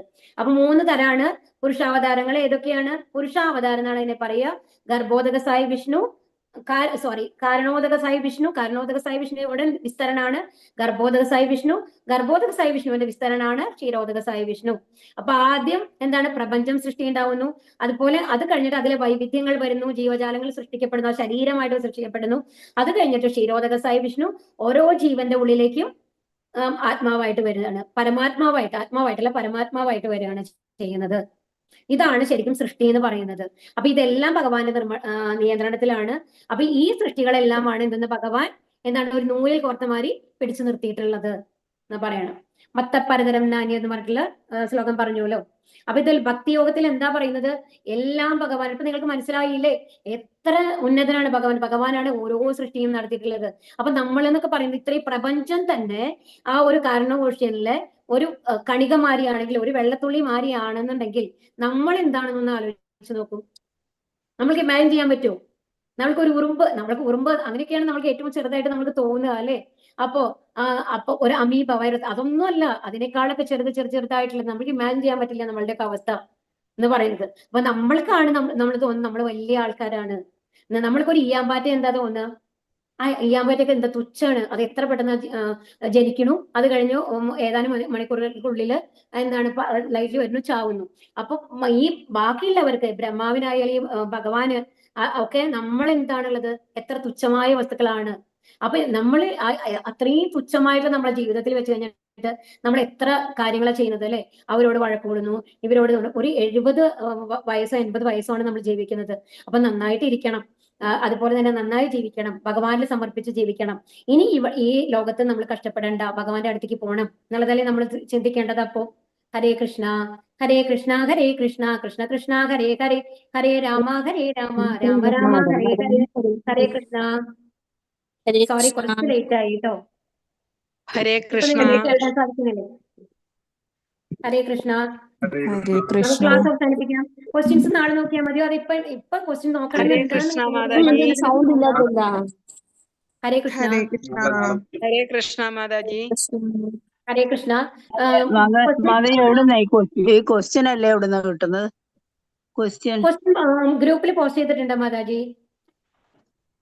ആണോ? വീഡിയോ ഇല്ല? ക്വസ്റ്റ്യൻസ് ആൻസർ പറയണമെന്നുണ്ടെങ്കിൽ നിങ്ങൾ ആരെങ്കിലും ക്വസ്റ്റ്യൻസ് വായിച്ചു കഴിഞ്ഞാൽ നമ്മൾക്ക് നോക്കിയിട്ട് പറയാം. വേണോ? ക്വസ്റ്റ്യൻ ആൻസർ ചെയ്യണോ? ഇതുവരെ കണ്ടില്ല മാതാജി ക്വസ്റ്റ്യൻ എവിടാന്നുള്ളത്. ഗ്രൂപ്പിലുണ്ട്. എല്ലാ ദിവസവും ക്വസ്റ്റ്യൻ ഗ്രൂപ്പിൽ പോസ്റ്റ് ചെയ്യുന്നുണ്ട് മാതാജി. അതിൽ PDF കൊടുത്തിട്ടുണ്ടാവുമല്ലോ നിങ്ങൾക്ക്. ഓ ശരി ശരി ശരി, ഓക്കെ. ഒരു മിനിറ്റ്, ഞാൻ ക്വസ്റ്റ്യൻസ് ഇപ്പൊ എല്ലാവർക്കും വേണമെന്നുണ്ടെങ്കിൽ ഞാൻ ക്വസ്റ്റ്യൻസ് ഒന്ന് വായിക്കാം. നിങ്ങൾ ഇരിക്കണം എന്ന് മാത്രം. 5 മിനിറ്റ് ആകും. വിരോധല്ലേ? വായിച്ചോളൂ മാതാജി. ഓക്കെ. ക്വസ്റ്റ്യൻസ് എടുക്കട്ടെ കേട്ടോ. ഒരു മിനിറ്റ്. ഇതിലെ ക്വസ്റ്റ്യൻസ് എന്താണ്? 7ാമത്തെ അധ്യായം അല്ലേ? അതെ. ഒരു മിനിറ്റ് കേട്ടോ. തത്സൃണു എന്ന വാക്കിന്റെ അർത്ഥം. തത്സൃണു എന്ന് പറഞ്ഞാല് നമ്മൾ പറഞ്ഞതാണ്. എന്താണ്? നിങ്ങൾ ക്ലാസ് കേട്ട ആൾക്കാർ പറയൂ. തത്സൃണു എന്ന് പറഞ്ഞാൽ എന്താണ് അർത്ഥം? ഭഗവാനെ കുറിച്ച് പറയും. ഭഗവാൻ പറയുന്നത്. ഞാൻ പറയുന്നത് കേൾക്കൂ. ഭഗവാനെ കുറിച്ച് പറയുകയാണ്. അപ്പൊ അത് കേൾക്കൂ എന്നുള്ളതാണ്. ഇനി 3 വിഷ്ണു രൂപങ്ങൾ ഏതെല്ലാം? ഇപ്പൊ തന്നെയാണ് നമ്മൾ പറഞ്ഞത്. നമ്മൾ പറഞ്ഞില്ലേ വിഷ്ണു രൂപങ്ങൾ ഏതൊക്കെയാണ്? ഇപ്പൊ ലാസ്റ്റ് പറഞ്ഞത് എന്താ? ഏതിൽ നിന്നാണ് സൃഷ്ടി നടക്കുന്നു എന്ന് പറഞ്ഞത്? കാരണോദക സായി വിഷ്ണു, ഗർഭോദക സായി വിഷ്ണു, ക്ഷീരോദക സായി വിഷ്ണു. ഇനി ഭിന്നമായ ഭൗതിക പ്രകൃതിയിൽ എന്തെല്ലാം അടങ്ങുന്നു? ഭൗതിക പ്രകൃതി എന്തുകൊണ്ടൊക്കെ ഉണ്ടാക്കിയിട്ടുള്ളത്? പഞ്ചഭൂതങ്ങൾ കൊണ്ടും. പിന്നെന്താ ഉള്ളത്? അഗ്നി, വായു, ബുദ്ധി, വിദ്യ, അഹങ്കാരം. മനസ്സ്, ബുദ്ധി, ഇതൊക്കെയാണ്. അതുപോലെ ഇനി ഭഗവാന്റെ ഉത്കൃഷ്ട ശക്തി എന്ന് പറയുന്നത് എന്താണ്? ഭൗതിക പ്രകൃതി ചൂഷണം ചെയ്യുന്ന ജീവഗണങ്ങള്. നമ്മളെ ഉത്കൃഷ്ട ശക്തി എന്ന് പറയുമ്പോൾ ഈ പ്രപഞ്ചം എന്നുള്ളതൊക്കെ പറയുന്നത് അധമശക്തിയാണ്. അതിലുള്ള ജീവഗണങ്ങൾ, ജീവനുള്ള വസ്തുക്കളാണ് ഉത്കൃഷ്ട ശക്തി എന്ന് പറയുന്നത്. ഇനി ശ്ലോകം 7:7 പറഞ്ഞിരിക്കുന്ന ഉപമ എന്താണ്? 7:7 ഏതാ ശ്ലോകം? നൂലിൽ കോർത്തിരിക്കുന്ന മുത്തിന്. മത്തപ്പരതരം നാല്. അതായത് ഒരു മണികൾ നൂലിൽ കോർത്തതുപോലെ ഭഗവാൻ അദൃശ്യനായിട്ട് നിന്നിട്ട് ഈ പ്രപഞ്ചത്തെ മുഴുവൻ പിടിച്ചു നിർത്തിയേക്കാണ് എന്നുള്ളതാണ് പറയുന്നത്. ഇനി ഭഗവാനെ ശരണം പ്രാപിക്കാത്തവർ ആരെല്ലാം? ദുഷ്കൃതരായ മൂഢന്മാരും മായയാൽ അപഹരിക്കപ്പെട്ട ജ്ഞാനത്തോടു പിന്നെ കൂടിയവരും നിരീശ്വരര് അല്ലെ, ആസുര സ്വഭാവമുള്ള ആൾക്കാർ, അവരൊക്കെയാണ്. അതുപോലെ ഭഗവാനെ ഭജിക്കുന്ന 4 കൂട്ടർ ആരൊക്കെയാണ്? ആർത്തവും ദുഃഖമുള്ള ആൾക്കാർ. പറയൂ ഹരേ കൃഷ്ണ. ദുഃഖിതർ, ധനകാംക്ഷി, ജിജ്ഞാസു, പിന്നെ അവസാനത്തെ ജ്ഞാനി അല്ലെ. സുഖദേവ് ഗോസ്വാമിയാണ് ജ്ഞാനിക്ക് ഉദാഹരണം പറഞ്ഞത്. ജിജ്ഞാസു എന്ന് പറഞ്ഞപ്പോ പരീക്ഷിത് മഹാരാജാവാണ്. ഇനി ആർത്തോ ദുഃഖിതന് ഉദാഹരണം ആരാണ്?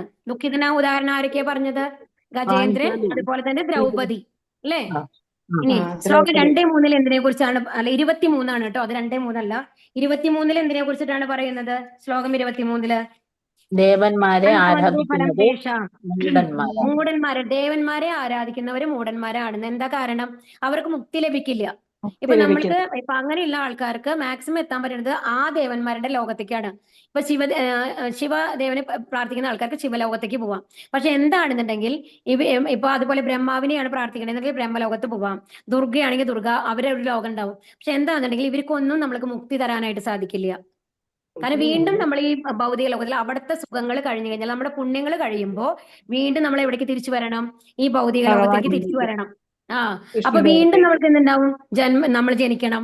പിന്നെ നമ്മൾക്ക് രോഗങ്ങൾ വരും. നമ്മൾക്ക് എന്താ പറയാ, വൃദ്ധനായിട്ടുള്ള അസുഖങ്ങൾ ഉണ്ടാവും. അതെ, ഈ ലോകത്തിലുള്ള എല്ലാ കഷ്ടങ്ങളും ദുരിതങ്ങളും നമ്മൾ വീണ്ടും അനുഭവിക്കണം അല്ലേ. അപ്പോ പക്ഷെ ഭഗവാനെ ഭജിക്കുന്നവർക്കോ, മരിക്കുന്ന സമയത്ത് ഭഗവാനെ ഓർക്കുന്നവർക്ക് എസ്പെഷ്യലി ഭഗവാന്റെ അടുത്തേക്ക് പോവാം. അപ്പൊ പക്ഷെ മരിക്കുന്ന സമയത്ത് ഭഗവാനെ ആലോചിക്കണം എന്നുണ്ടെങ്കിൽ നമ്മൾ എന്ത് വേണം? അതിന് നമ്മൾ സ്ഥിരമായിട്ട് ചെയ്യാത്ത ഒരു കാര്യം നമ്മൾക്ക് പെട്ടെന്ന് ഓർമ്മ വരൂ? ഇല്ല അല്ലെ. അതുകൊണ്ടാണ് നിരന്തരം ജപിക്കണം എന്ന് പറയുന്നത്. കാരണം അതുമല്ല, നമ്മൾക്ക് എപ്പോഴാണ് മരണം വരണത് നമ്മൾക്ക് അറിയില്ല. അടുത്ത നിമിഷത്തിൽ വേണമെങ്കിൽ സംഭവിക്കാം അല്ലെ. അപ്പൊ നമ്മൾ നിരന്തരം ഭഗവാനെ ഓർത്തുകൊണ്ടിരുന്ന് കഴിഞ്ഞാൽ എന്തുണ്ടാവാം? ഭഗവാന്റെ നാമത്തിലേക്ക് പോവാം. ഭഗവാന്റെ നാമത്തിലേക്ക് പോയി കഴിഞ്ഞാൽ നമുക്ക് ഇവിടേക്ക് തിരിച്ചു വരേണ്ട ആവശ്യമില്ല. ഇനി ശ്ലോകം 30 ഭഗവാൻ എന്താണ് പറയുന്നത്? 30 എന്താ പറയണേ? എന്നെ അറിയുകയും എപ്പോഴും എന്നെ കുറിച്ചുള്ള ബോധം പുലർത്തുകയും ചെയ്യുന്നവർ ഭൗതിക പ്രപഞ്ചങ്ങളുടെയും ദേവന്മാരുടെയും അതായത് എല്ലാ യജ്ഞങ്ങൾക്കും അധിപൻ എന്ന് പറയുന്നത് ഭഗവാനാണ്. അപ്പോ എന്താണ്? ഭൗതിക പ്രപഞ്ചങ്ങളുടെയും അധിപൻ ഭഗവാനാണ്. അപ്പൊ എന്ത് നമ്മൾ പ്രവൃത്തികൾ ചെയ്താലും അതിന്റെ ഫലം പോണത് ഭഗവാനാണ്, യജ്ഞങ്ങൾ ചെയ്താല്. അതുപോലെ ഈ ഭൗതിക പ്രപഞ്ചങ്ങളെ എല്ലാവരും, അതായത് ഇവൻ ദേവതമാരും ഭഗവാന്റെ താഴെയാണുള്ളത് അല്ലെ. ഭഗവാനാണ് ഈ ദേവതകളുടെയും അധിപനായിട്ടുള്ളത്. അപ്പൊ അത് കാരണം കൊണ്ട് എന്ത് നമ്മൾ മനസ്സിലാക്കണം? ഭഗവാനെ കുറിച്ച് എപ്പോഴും ആലോചിക്കണം. മരണസമയത്തും ഭഗവാനെ കുറിച്ച് ആലോചിക്കണം എന്നുള്ളതാണ് ഈ 30ാമത്തെ ശ്ലോകം നമ്മളെ പഠിപ്പിക്കുന്നത്. ഹരേ കൃഷ്ണ. മനസ്സിലായല്ലോ അല്ലെ? ഹരേ കൃഷ്ണ. ഹരേ കൃഷ്ണ മാതാജി. നമ്മൾക്ക് അവസാനിപ്പിക്കാം. ഇനിയും എന്തെങ്കിലും ഡൗട്ട് ഉണ്ടോ? നമ്മൾക്ക് അവസാനിപ്പിക്കാം അല്ലേ? ഹരേ കൃഷ്ണ മാതാജി, ഒരു ഡൗട്ട് ചോദിച്ചോട്ടെ? പറയൂ. ഈ എല്ലാവരും പിന്നെ കാക്കയായിട്ട് ജനിക്കുവോ? ഇപ്പൊ ഈ പിതൃക്കൾക്ക് ബലി കൊടുക്കുന്നത് എന്ന് പറയുമ്പോ കാക്കയ്ക്ക് കൊടുക്കുന്നത് എന്തുകൊണ്ടാണ്? അത് ഒരു വിശ്വാസമാണ് മാതാജി. അതിന് നമ്മുടെ ഭാഗവതത്തിലൊന്നും അതിന് പ്രൂഫൊന്നുമില്ല.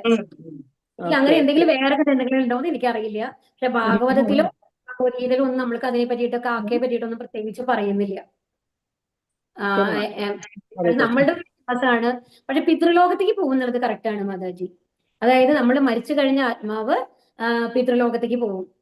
അതിന് ആ ഒരു സമയമാണ്. അത് ഇനിയും അടുത്ത ചാപ്റ്ററുകൾ വരും. അപ്പൊ ആ സമയത്ത് പറയാം, ഡിസ്കസ് ചെയ്യാം. ഹരേ കൃഷ്ണ. കാക്കയെ പറ്റിയിട്ട് എനിക്ക് അറിവില്ല. ഹരേ കൃഷ്ണ മാതാജി. ഹരേ കൃഷ്ണ. ഹരേ കൃഷ്ണ. ഹരേ കൃഷ്ണ. പഞ്ചാകൽപതരുഭ്യശ്ച കൃപാസിന്ധുഭ്യേവ ച പതിതാനാം പാവനേഭ്യോ വൈഷ്ണവേഭ്യോ നമോ നമഃ. അനന്തകോടി വൈഷ്ണവൃന്ദ കി ജയ്. പ്രഭുപാദ് കി ജയ്. ഗുരു മഹാരാജ് കി ജയ്. ഹരേ കൃഷ്ണ. ഹരേ കൃഷ്ണ.